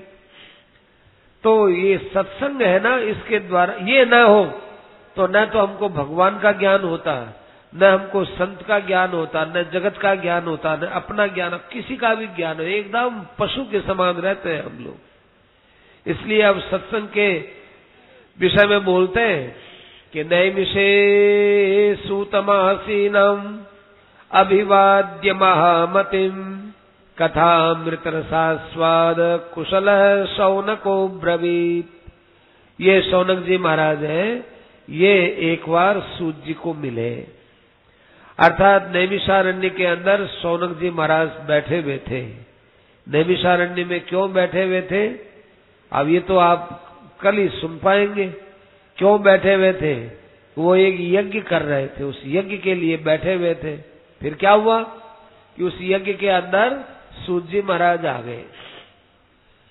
अब देखो सूत जी महाराज कहां से आए? सूत जी महाराज ज्ञान यज्ञ पूरा करके आए, और शौनक जी हैं ये कर रहे थे कर्म यज्ञ, माने यज्ञात्मक यज्ञ, द्रव्य यज्ञ, आहुति परक यज्ञ, मंत्र परक यज्ञ, जिसमें सब सामग्री को इकट्ठा किया जाए और फिर ब्राह्मण लोग मंत्र बोले, उन मंत्रों के उच्चारण के साथ में अग्नि में आहुति दी जाए, और उस अग्नि के अंदर दिए हुए पदार्थ के धुएं से आगे जाकर के और बदल बने, और उन बदलों से वर्षा हो।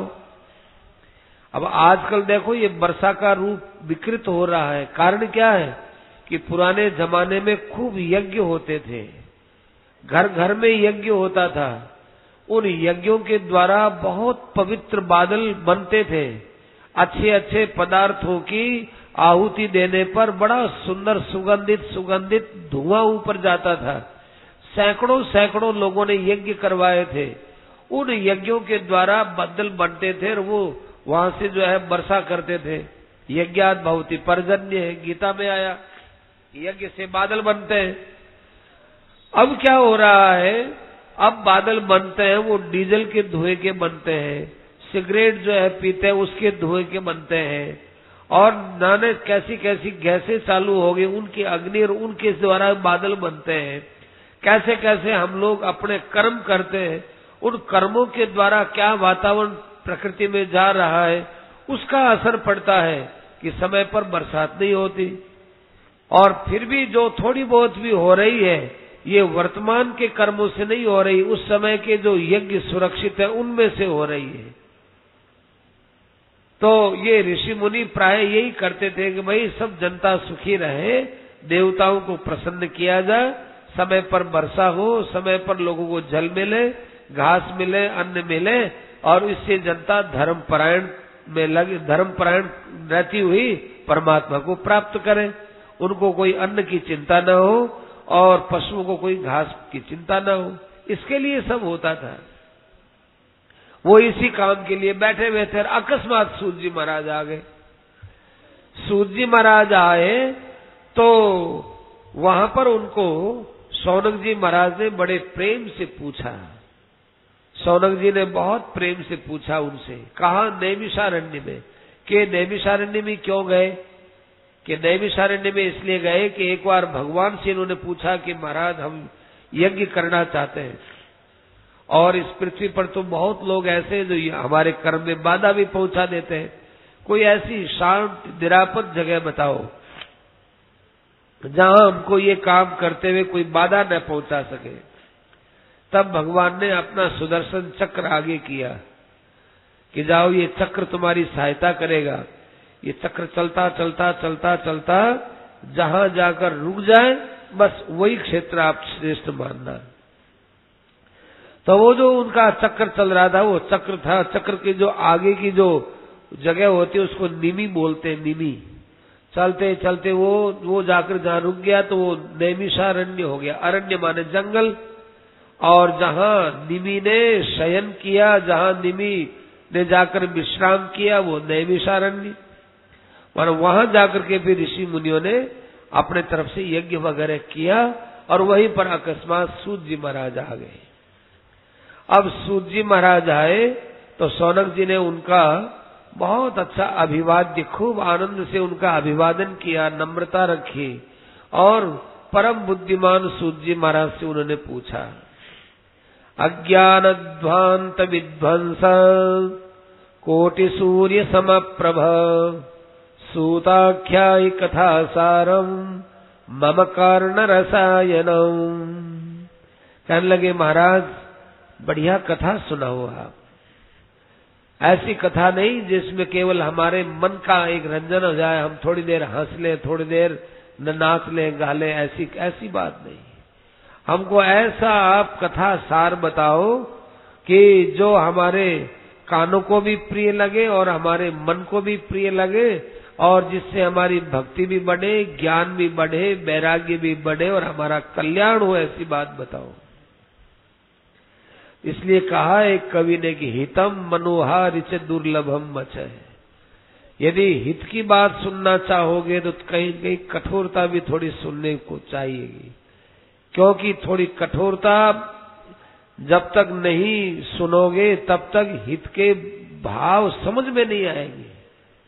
देखो कोई गलती करते हैं तो जो हमारा अपना होता है ना वही नाराज होता है, दूसरा नाराज नहीं होता। जो हमारा अपना होता है वही नाराज होता है। कठोरता वही करेगा कि जो हमारा हित चाहेगा। तो हितम मनोहार से दुर्लभम बचे। केवल मन को पसंद आने वाली बात कहने वाले दुनिया में बहुत मिलेंगे, परंतु कठोर कड़वी बात कहकर हमारी हित चिंतना करने वाले कोई हमारे बिरले ही मिलेंगे। इसलिए माता की, पिता की, सासू की, इनकी कड़वी बात हो वो कड़वी दवाई के समान लेना चाहिए, दवाई के समान आदर करना चाहिए। उनके कड़वे स्वभाव की तरफ मत देखो, उनके भाव की तरफ देखो। स्वभाव मत देखो, भाव देखो। भाव क्या है? भाव देखो, आपके सासू जी का आपके प्रति बहुत श्रेष्ठ भाव है, तभी तो वो आपको कुछ कठोर बोलती है। मीठा बोलने वाले लोग होते हैं, उनसे लाभ नहीं है। इसलिए कहा कि हमारे मन को और हमारे कानों को सबको प्रिय लगे और भक्ति ज्ञान वैराग्य जिससे बढ़े, ऐसी आप हमको बात सुनाओ। और महाराज ये समय देखते हुए सुनाना। आप देखना कि आप अपने समय की बात मत करना, ये इस समय की बात करना। ये कलयुग का समय है। जीवश्च असुरतांगत है। लोगों के अंदर आसुरी भाव बहुत बढ़ गया है। लोगों के अंदर राक्षसी वृत्ति तो पहले ही पैदा होती। जरा सा किसको कुछ कह दो एकदम तमतमा जाएंगे, बहुत जल्दी क्रोध आएगा, बहुत जल्दी क्रोध आ जाता है। बहुत जल्दी ही आदमी अपने स्वभाव से हट करके और इधर उधर हो जाता है। और मनुष्य के सामने परेशानियां भी बहुत हैं। ऐसे समय में मनुष्य का कल्याण कैसे हो, ये आपको बात सुनानी है। क्योंकि ये बात आप जैसे महापुरुष ही सुना सकते हैं। जितने कल्याण करने के साधन है, उनमें सर्वश्रेष्ठ साधन कौन सा है? और जो है भगवान कृष्ण की प्राप्ति जिस प्रकार से हो, ये आपको बात करनी है महाराज। ये केवल संत महात्मा ही बता सकते हैं, दूसरे के पास में सामर्थ्य नहीं है।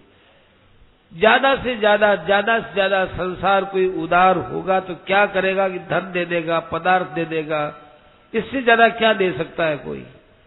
देखो, चिंतामणि लोक सुखम, एक चिंतामणि पत्थर आता है, उसको हाथ में यूं रख लो, क्या मेरे पास अमुक चीज हो, तो उसी समय वो चीज आ जाती है। तो चिंतामणि है, ये लोक सुख देने वाली है। और सुरर्दु स्वर्ग संपदम, और कल्प वृक्ष है, वो स्वर्ग का सुख दे सकता है। कल्प वृक्ष के नीचे जाकर बैठ जाओ, स्वर्ग का सुख मिलेगा। परंतु प्रयच्छति गुरु प्रीतो यो वैकुंठम योगी दुर्लभम। संत महापुरुष है, वो ऐसा विलक्षण अनुपम आनंद देते हैं, बड़े बड़े योगियों को न मिले ऐसा जो है वैकुंठ पद दे देते हैं महापुरुष। इतना महापुरुषों में सामर्थ्य है, संतों में सामर्थ्य है। प्रयच्छति गुरु प्रीतो वैकुंठम योगी दुर्लभम। इसलिए संतों के पास जो चीज मिलेगी वो किसी के पास नहीं मिलेगी। तो हे शौनक महाराज, हे सूत जी महाराज, आप लोगों के सबके कल्याण के लिए खूब बढ़िया एक सुंदर बात बताओ, सुंदर उपाय बताओ। तो सूत जी महाराज कहते हैं कि प्रीत है, मैं बहुत प्रसन्न हुआ हूं शौनक, तुम्हारे इन विचारों से बहुत प्रसन्न हुआ हूं। इसलिए मैं तुमको एक बहुत सार बात बताता हूं। संसार का भय भी नहीं रहेगा और सब शास्त्रों का सार जिसमें समाया हुआ है, वो मैं तुमको बात बताता हूं कि देखो, भक्ति जिससे बढ़े, भगवान कृष्ण को संतोष मिले, वो तुमको बात बताता हूं। क्या? श्रीमद्भागवतम शास्त्रम कलौ कीरेण भाषितम। ये श्रीमद् भागवत सुनाता हूं तुमको, वो भागवत शास्त्र बताता हूं जो कलौ कीरेण भाषितम हो। ध्यान से सुनना। कलौ शुकेन भाषितम बोल सकते थे वो, पर कलौ कीरेण भाषितम। कीर किसको बोलते हैं? कीर माने तोता। तो सुखदेव जी जो नाम था, वो वास्तव में इनका नाम कैसा था भाई? ये उनका व्यपदिष्ट नाम, आरोपित नाम, तोते के नाम से कहा है उनको। नहीं तो कलौ कीरेण भाषितम, कलयुग में कीर ने ये भागवत कही। अब कीर कहो चाहे शुक कहो, एक ही बात है। पर सुखदेव जी का नाम न देकर के यहाँ पर्यायवाची कीरेण कहा है, इसका भी एक अर्थ है, एक विशेष अभिप्राय से सूत जी ने बात कही है। क्यों? सूत जी ने इसलिए कही है कि भागवत को यदि आप कहो तो भाई तोते की तरह भागवत कहो। ज्यादा बात तो हम नहीं कहना चाहते, परंतु भागवत और कोई दूसरा विचार नहीं रखना, बात यह है कि भागवत में भागवत की बात मिलना मुश्किल है। भागवत में जो चीजें वास्तव में हमारे कल्याण की है, साधना की है, जिनसे हमारा कल्याण होता है, उन बातों की तरफ न कह करके आजकल भागवत को हम लोगों ने, वक्ता लोगों ने इतना इसको व्यवसाय बना लिया, इतना इसका जो है हमने आजीविका का साधन बना लिया, इतना इस भागवत के साथ खिलवाड़ करने लगे कि नाचना और गाना और दूसरे जो है पद और दूसरे न जाने कितने कितने अवान्तर इसमें डाल दिए। अरे कलौ कीरेण भाषितम, भागवत को तोते की तरह कहो, तोते को जैसा रटाओ वैसा बोलेगा, उसमें कोई दूसरी बात नहीं बोल सकता। ऐसे भागवत के अंदर और अवान्तर बातें मत लाओ। भागवत में नाच गान चालू कर दिया, माइये बाइये नाचती, माइये बाइये। देखो भाई, आप लोग भागवत सुनने वाली हो, आप बड़ी श्रेष्ठा हो, पूजनीय हो, हम आपका हृदय से आदर करते हैं, परंतु आप कथाओं के अंदर कभी मत नाचना हो। कथाओं में, भागवत में नाचना ये माताओं बहनों का बहुत बड़ा अपमान होता है। नाचने की मन रूप, अरे नाचे मन मयूर, नाचना तो मन रूपी मोर है, उसको नचाओ, आप शरीर को क्यों नचाओ? और फिर वहां पुरुष बैठे रहते हैं, पुरुषों के सामने नाचना, और माताएं बैठी रहती है, पुरुष नाचते हैं। कैसा भागवत का ये स्वरूप विकृत हो गया, बड़ा विकृत रूप हो गया, बड़ा क्षोभ होता है। महापुरुषों को बड़ा क्षोभ होता था कि अरे भागवत के अंदर ये कहां, कभी परीक्षित जी नाचे थे क्या? सुखदेव जी नाचे थे क्या? इतने ऋषि मुनि वहां पर बैठे थे, वो नाचते थे क्या? वहां कोई नहीं नाचते, सब प्रेम से सुनते थे। तो भाई आप लोग नाचते हो, टीवियों के अंदर भागवत की आती कथा, उसमें ऐसे नाचते हैं माइये बाइये सब, तो वही क्या करे, देखे शर्म आवे, हो बंद कर दी। क्या नाचते हैं, क्यों नाचते हैं? आपके नाच को दिखाना किसको है? यदि भगवान को दिखाना है तो आप अपने अकेले में कमरे में बंद करके अपने घर में नाचो। कोई नाचता है अपने घर में अकेला? नहीं नाचता। यदि कोई नाचता है तो बिड़ला है, वो नाचे, कोई ऐसा इक्का दुक्का होगा। लेकिन जिस ढंग से समुदाय में नाचते हैं, वो नाचना भगवान के लिए तो हो नहीं रहा है। यदि पुरुष नाचता है लोगों के बीच में तो लोगों को दिखाने के लिए, और कोई माता बहन नाचती हो तो लोगों को दिखाने के लिए। भगवान को कहां दिखाते हैं हम? रिझाने के लिए। और हम लोग कथावाचक उसका समर्थन करते हैं।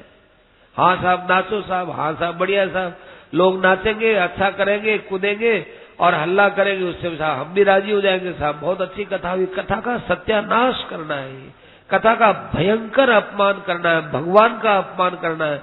माताएं बहनें इस ढंग से नाचने लगेंगी तो फिर कैसे बताओ हमारी कथा की ये कैसे मर्यादा रहेगी? ये मर्यादा की बात नहीं है। कभी मत नाचना भैया, आप लोग कभी मत नाचना। वो देखा, मैंने खुद ने देखा, सूरत में बैठा था, कथा में आ रही एक जगह से कोई कथा आ रही थी, हमने भी सुने, बैठ गए, हम कथा आ रही थी, वो नाचना चालू कर दिया और ये कहा नाचो नाचो नाचो, अब नाचो। अब उनसे पूछा जाए कि आपके पास में इतने श्रोता हैं, आपको कोई पूछे कि भागवत में बताओ कब सुखदेव जी ने कहा कि नाचो, कब परीक्षित ने नाचो? परीक्षित और सुखदेव जी तो रोते रोते चुप नहीं हुए। आपको वहां क्या समझ के नृत्य हो रहा है वहां कि हम भगवान के भाव में डूबते हैं? इसका नाम भाव में डूबना नहीं है भाई।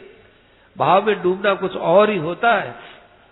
इसलिए एक दो नाचेंगे फिर सब नाचने लग जाएंगी, और एक दो पुरुष सब पुरुष नाचने लग जाएंगे। कितना भद्दा लगता है, कितना अशिष्ट रूप है ये। और तो और आजकल शादी विवाह में बैंड बाजे जाते हैं, अच्छे अच्छे घरानों के अच्छे अच्छे कपड़ा पहनी हुई माताएं बहनें, वो वहां पर उन बैंड बाजों की आवाजों पर जो नाचती है और जितने भद्दे तरीके से नाचती है, इतना शरीर का जो संचालन है वो वास्तव में भाई हमारी संस्कृति को डुबाने वाला है भाई। डुबा मर जाएगी हमारी संस्कृति। ऐसे सड़कों पर नाचते हैं, कोई कथा के नाम पर नाच रहा है तो कोई ब्याह शादी के अंदर नाच रहा है। कितना भद्दा रूप है वो। शब्दों के द्वारा कहना नहीं चाहिए, ऐसी ऐसी बातें जो है होती है, ये क्या बताएं। देखो रुकते हुए दबते दबते बोल रहे हैं हम कि कोई स्त्री नाचती है या कोई पुरुष नाचता है, परस्पर में जरा सा भी कहीं पर भी भाव में किंचन मात्र भी यदि कुछ विकार आता है तो उसका पाप किनको लगता है, वो ध्यान देने की बात है। बड़ा भयंकर पाप लगता है वो। बहुत सावधानी से, बड़ी मर्यादा से रहो। ये तो मर्यादा बताने वाली कथा है भाई। उसमें इस प्रकार से इतना खुला तांडव कथा के नाम पर, इतनी संस्कृति का और कथा का उपहास, माए बाई नाचने लगे, पुरुष नाचने लगे। बहुत बड़े कलंक की बात है। कथा में कलंक है, कलंक। इसलिए आपने सीधे साधे ढंग से, सरल भाव से, प्रेम भाव से, भगवान का भाव रखते हुए कथा सुननी चाहिए। इसी बात को जो क्या देखो, क्या ऋषि मुनियों की दृष्टि है, आगे की दृष्टि। कलौ कीरेण भाषितम, कथा कहने वालों को सावधान किया। भागवत में लिखा है उसके अनुसार बोलो। लिखे हुए की व्याख्या करने के लिए आपको थोड़ा कहीं इधर उधर से बात कहनी हो तो कह दो, लेकिन प्रसंगांतर क्यों होते हो? इधर उधर की और फालतू की बात क्यों करते हो? ये भागवत किसने सुनी थी और कौन कौन बैठे हुए थे, क्या उनके भाव थे? हमारे भागवत सुनने में बैठे हुए थे पराशर जी, व्यास जी, मैत्रेय जी, नारद जी। आप नाम सुन लेना इन महापुरुषों के, कैसे कैसे महापुरुष बैठे हुए थे वहां। उन महापुरुषों के रूप में है श्रोता लोग। जब यदि यहाँ भागवत की जब पूजा होती है तो वक्ता को कहा जाता है कि ये सुखदेव के रूप है। तो वक्ता यदि सुखदेव का रूप है तो श्रोता भी तो व्यास का रूप है, श्रोता भी तो नारद का रूप है, श्रोता भी तो मैत्रेय रूप है। श्रोताओं की कोई कम महत्ता थोड़ा ही है। आप वो नारद ऋषि हो, आप मैत्रेय ऋषि हो, आप जो है माताएं बहनें वो गार्गी हो, कात्यायनी हो। आप उस रूप के अंदर कथा सुन रही हो और उठा के नाचने लग गए, ये होने वो नाच लिए गाली। साहब कथा बहुत अच्छी हुई, कथा बहुत अच्छी हुई। भागवत के अंदर एक ऐसी कथा भी आएगी हो जिसमें संख्या और दूसरा बाह्य उपचार देखेंगे तो कुछ भी नहीं है, और बहुत बढ़िया कथा हुई, उसकी भगवान ने प्रशंसा की है। भाई ज्यादा आदमी आ गए, ज्यादा नाच गान हो गया, ज्यादा वहां पर विलासिता की सामग्री बता दी, खूब बढ़िया बता दिया, कथा बढ़िया हो गई। साहब कैसे हुई बढ़िया? खूब लोग आए, खूब जो है वहां पर भेंट पूजा आई, खूब जो है सजावट हुई, खूब वहां पर नाच गान हुआ, इसलिए बढ़िया हुई। भागवत ने कहा ये तो बिल्कुल किसी काम की कथा नहीं है, इतने मात्र से बढ़िया दे दो। वर्ण विषय क्या है, कथा में विवेचन क्या हुआ है, उसके कारण से कथा की सुंदरता होती है। नारद जी को बताया भगवान नारायण ने कि नारद एक बार यहाँ सत्संग हुआ था। सत्संग क्या महाराज सुनने वाले कितने थे? कि 3 जने, और वो तीनों जने भी सुनाने वाले से कम नहीं थे, सुनाने वाले के बराबर के उनका ज्ञान, बराबर का स्वभाव, बराबर की साधना। ऐसे तो वो सुनने वाले, ऐसा ही सुनाने वाला एक, 3 जने सुनने वाले और 1 जना सुनाने वाला, बस यही। और इतनी जबरदस्त कथा हुई। कहते हैं महाराज क्या हुई, उसमें क्या विषय चला? तो बताया कि इतना गंभीर विषय चला, वो गंभीर विषय। वो चीज होती है भाई। हम लोग बाई नाच लेते हैं, गा लेते हैं, वो कर लेते हैं, ये नहीं है। ये चीजें यदि अपने लोग चालू कर देंगे तो भाई विदेशी संस्कृति तो पहले से ही है। और ये कथा सत्संग यही एक ऐसा क्षेत्र है कि जो भाई खारे समुद्र में मीठी कुया के समान है, पर उस मीठी कुया के अंदर भी खारे समुद्र का पानी पड़ने लग गया तो ये मीठा पानी मिलेगा कहाँ? इसलिए सभी से बड़ी आत्मीयता से, बड़े आदर भाव से हाथ जोड़ करके नम्र निवेदन है कि कथाओं के अंदर, इनके अंदर बिल्कुल नहीं नाचना चाहिए। शांत भाव से बैठे रहना चाहिए, शांत भाव से सुनना चाहिए। और कथा के अंदर जो सार बात होती हो, सत्संग की बात होती हो, आत्मोद्धार की बात होती हो, जो कथा का मर्म है, उस मर्म को सुनना चाहिए विशेषता से। आप भी क्या करो, आपका इसमें क्या कसूर है? बहुत सा कसूर तो हम लोगों का है। हम लोगों का कसूर ज्यादा है कि हम लोग कथा करने वाले सावधान नहीं है। हमारी खुद की दृष्टि बड़ी बाह्य दृष्टि रहती है। लोग हमको अच्छा बताएंगे तब बात होगी ना, हमारी प्रसिद्धि हो, लोग हमको अच्छा बताए तब जाकर के हमारी कथा कुछ है। लोगों ने पसंद नहीं किया तो हमारी क्या कथा हुई? अरे हमारी कथा है नहीं, हमारे बाप की भी कथा नहीं, ये तो कथा है भगवान की और सुखदेव जी महाराज की, व्यास जी की, इनकी कथा है। हम क्या करें इसमें? हमारी कथा है ही नहीं। आप कोई हमारी कथा सुनने थोड़ी आते हैं, आप आते हैं भगवान की कथा, भागवत कथा, सुखदेव जी की कथा। हम आपके साथ कितना अन्याय करेंगे यदि हम भागवत की बाहर बाहर बातें सुनाएंगे, चटक मटक की बातें सुना देंगे और बस आप भी राजी हो जाएंगे, हम भी राजी हो जाएंगे। उष्ट्राणाम विवाहेषु गर्दभा गीत गायका परस्परम प्रशंसन्ति अहो रूपम अहो ध्वनि। ऊंटों का ब्याह हुआ, उसमें गधे लोग पहुंच गए और गधों ने जाकर के खूब वहां पर आवाज करनी चालू कर दी, तो ऊंटों ने ऊंट राजी हो गए। ऊंटों ने कहा कि वाह वाह कितनी बढ़िया सुरीली आवाज है, तो गधों ने कहा वाह वाह कितना बढ़िया आपका रूप रंग है साहब, ये लंबी सी आपकी दो, इतनी लंबी, इतनी ऊंची आपकी जगह, कितना अच्छा रूप है आपका, रहो कितनी अच्छी आपकी ध्वनि है। तो भाई ऐसी प्रशंसा करने वाले और ऐसी प्रशंसा लेने वाले, तो ऐसे भाई भागवत को इसमें क्यों मिलाओ बेचारी को? भागवत ने आपका हमारा क्या बिगाड़ा? भागवत है ये मनोरंजन का साधन नहीं है। भागवत वास्तव में मनोभंजन का साधन है। मन को तोड़ना चाहिए, जो विषयों में लगा हुआ मन है उसको वहां से तोड़ करके भगवान में लगाने का साधन है।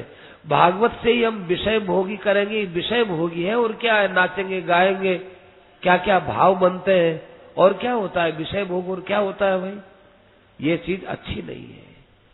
तो कहा कि कलौ कीरेण भाषितम, ये कलयुग के अंदर जो सुखदेव जी ने भागवत कही, वो तोते ने जो भागवत कही, तोते रटंत की समान भागवत में जो लिखा है उसी को ही बोलना चाहिए। एतस्माद अपरम किंचित मन शुद्धि न विद्यते, इससे बढ़कर अंतःकरण की शुद्धि के लिए दूसरा कोई भी उपाय नहीं है। और उसी मन को हम खराब करने का साधन कर लेंगे, भागवत के द्वारा भी वही कर लेंगे कि नहीं नहीं इसको मन शुद्धि का कारण बनाना दे, साफ लिख दिया इसमें। जन्म जन्मांतर का बड़ा भारी कोई पुण्य होता है तब जाकर के ये भागवत की कथा मिलती है। परीक्षित की सभा के अंदर देवता लोग आए, क्या महाराज परीक्षित को जो जिलाना है, हम स्वर्ग से अमृत लेके आए हैं, आप ये अमृत तो परीक्षित को पिला दो सुखदेव जी महाराज, ये कथा अमृत हमको पिलाओ, ये कथा हमको पिला दो, हम देव योनि में बहुत कष्ट पा रहे हैं इस कथा के बिना। तो सुखदेव जी महाराज ने कहा कि भाई तुम यदि केवल कथा सुनने आते तो कोई बात नहीं थी, पर कथामृत को तुम स्वर्गामृत के बराबर मानते हो ना, ये हमको पसंद नहीं है। तुलना करते हो तुम, तुम्हारे मन में क्या आएगा कि हमने स्वर्गामृत दिया तो कथामृत पाया। अरे 5 रुपया दिया तब हमको ये घड़ी मिली, ये घड़ी हमको 5 रुपए में मिली, अंदाज लगाओ ये 5 रुपए में हमें बाजार में दी, हमको घड़ी मिली, तो क्या वास्तव में 5 रुपए की है क्या? 5 रुपया हमने ज्यादा दिया है, नहीं तो वो दुकानदार भी तो कमाएगा, दुकानदार के पास जिसने आई वो भी तो कमाएगा। तो मूल्य दे करके जो हम चीज कमाते हैं वो मूल्य से कम कीमत की होती है। इसलिए तुम हमको स्वर्ग का अमृत दे करके और कथा अमृत लेना चाहते हो, अर्थात इतनी मूल्यवान चीज को तुम एक साधारण अमृत के समान समझ करके लेना चाहते हो, तो निकल जाओ यहां से, यहाँ कथा नहीं सुनना, भग जाओ यहां से। सुखदेव जी महाराज ने भगा दिया उनको, देवता लोग चले गए। तो ये देवताओं को बड़ा दुर्लभ है। और जब ये भागवत सुनाई गई तो देखा कि जितने भागवत सुनने वाले लोग हैं उनकी तो भीड़ की भीड़ उमड़ गई, बैकुंठ की तरफ जा रहे हैं लोग। तो ब्रह्मलोक में, जनलोक में, तपोलोक में एक हल्ला हो गया कि क्या है ये, क्या है ये, पक्षपात हो रहा है, यहाँ भगवान के यहाँ पक्षपात हो रहा है। ब्रह्मा जी से कहा, ब्रह्मा जी आप न्याय कीजिए। क्या करें भाई न्याय, कि देखो हम लोग इतने वर्षों से तपस्या करे हुए यहाँ अभी इस लोक में बैठे हुए हैं, और वो देखो वो कल के आदमी वो भागवत में बैठ करके कथा सुन ली, 7 दिन में उन्होंने कल्याण कर लिया, क्या बात है ये। तुम कहा कि देखो भगवान से बात करें उससे पहले अपने खुद पहले विचार कर ले, कल में भगवान हमको कुछ कहेंगे तो तो क्या विचार करोगे, जितने कल्याण करने के साधन है सब लिया हो, तपस्या लिया हो, योग लिया हो, मंत्र लिया हो, जप लिया हो, सब लिया हो, सब ये सब साधन में लिया रख दिया। और उसके बाद का अब भागवत को लाओ, तो भागवत भी लाकर रख दिया। भागवत का जो श्रवण फल है उसको तराजू के एक पलड़े में रखा और दूसरे पलड़े में भाई वहां पर जप और तप और सब रखा। अब तोलो साहब, तोला तो 900 भारी हो। भागवत का जो पलड़ा था वो भारी था और बाकी सब हल्के फुल्के भूल गए, हल्के फुल्के थे, वो ऊपर आ गया। वो तराजू का पलड़ा ऊपर आ गया। ब्रह्मा जी ने कान पकड़ लिए, क्या अब जाकर के कोई पूछने की जरूरत नहीं है। इसलिए आज अपने भी सब दस्तखत करके, एक कागज पर दस्तखत करके सारे संसार को प्रमाणित कर दो कि भाई श्रीमद् भागवत है, ये साक्षात भगवान का स्वरूप है। इसको जो एक बार भी बड़े मनोयोग से प्रेम पूर्वक सुन लेता है वो निश्चित रूप से बैकुंठ में जाता है, इसमें संदेह की बात नहीं है। और कहा कि सप्ताहे न यत् श्रुतम। अब आपको बताते हैं कि 7 दिन के अंदर जो कथा सुनाई जाती है वो सनकादिकों ने किस प्रकार से नारद जी को सुनाई। ये सब बात है जो अपने मध्यम विश्राम के बाद आपको सुनाएंगे। मध्यम विश्राम कितने समय का करें? 40 मिनट, आगे देरी हो जाएगी भाई। नहीं, ऐसा नहीं है। मध्यम विश्राम है वो, आज तो हम 30 मिनट का ही करते हैं, फिर आप लोगों की जैसी जो है रुचि होगी उसके अनुसार ही कथा। देखो बड़ी मुश्किल से अपने अपने आराम से भगवान की कृपा से यहाँ बैठे हुए हैं, कथा में समय लगे वही सबसे अच्छा है भाई। थोड़ा बहुत समय यदि आगे 4 बजे बाद कुलबुली हो जाती है, हमको पता है, पहले रामायण करके गए थे, तो अपने भागवत में थोड़ा समय लगता ही है। और ये 7 दिन में पूरी होने वाली अपने 15 दिन में कर रहे हैं, 7 दिन में 6 घंटे में करते हैं। तो एक जो सत्र होता है 3 घंटे का, उसमें हम कम से कम 4 घंटे तो लगाए ना, तब जाकर के थोड़ा बहुत कहने सुनने का सार जमता है। 7 दिन में थोड़ी सी कम जस्ती है। तो आपको ये 15 दिन मिले, आपको हमको सबको, तो भाई थोड़ा सा समय यदि 4 बजे बाद थोड़ा ज्यादा भी लग जाए तो भी आप लोग जो है धैर्य पूर्वक सुनते रहना। जब यदि आपके मन में जाने की ज्यादा कुलबुलाहट लगेगी तो फिर हमारे मन में जल्दी सी पूरा करने की लगेगी, तो फिर कथा का रस नहीं बनेगा। इसलिए अपने को तो वही 15 दिन की कथा है, प्रेम पूर्वक आप लोग जो है सुनेंगे। अब मध्यम विश्राम करते हैं 30 मिनट का। मध्यम विश्राम के बाद फिर दोबारा अपने कथा आगे कही जाएगी। अपनी तरफ से जान करके समय नहीं लगाना है हमको, पर जो समय जहां लगाना चाहिए वो और समय का हम करेंगे भी क्या, घर में तो वही काम होगा भाई। इसलिए थोड़ा समय भी लगे तो आप लोग बड़े प्रेम से सह लेना। अब कीर्तन कराते रहेंगे, आप लोग अपना जो है 30 मिनट का जो मध्यम विश्राम है उसमें मध्यम विश्राम के अंदर आवश्यक कार्य करके 30 मिनट के बाद फिर वापस यहाँ पर कथा के लिए बैठते हैं। राम श्री कृष्ण गोविंद हरे मुरारे, हे नाथ नारायण वासुदेव। श्री कृष्ण हरे मुरारे, हे नाथ नारायण वासुदेव। हे नाथ नारायण वासुदेव, हे नाथ नारायण वासुदेव। हे नाथ नारायण वासुदेव, हे नाथ नारायण वासुदेव। श्री कृष्ण गोविंद हरे मुरारे, हे नाथ नारायण वासुदेव। श्री कृष्ण गोविंद हरे मुरारे, हे नाथ नारायण वासुदेव। हे नाथ नारायण वासुदेव, हे नाथ नारायण वासुदेव। हे नाथ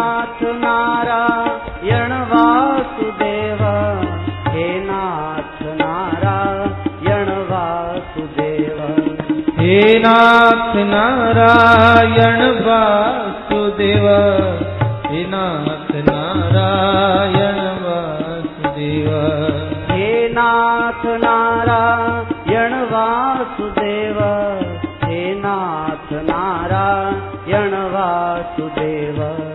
श्री कृष्ण गोविंद हरे मुरारे, हे नाथ नारायण वासुदेव। श्री कृष्ण गोविंद हरे मुरारे, हे नाथ नारायण वासुदेव। श्री कृष्ण गोविंद हरे मुरारे, हे नाथ नारायण वासुदेव। श्री कृष्ण गोविंद हरे मुरारे, हे नाथ नारायण वासुदेव। हे नाथ नारायण वासुदेव, हे नाथ नारायण वासुदेव।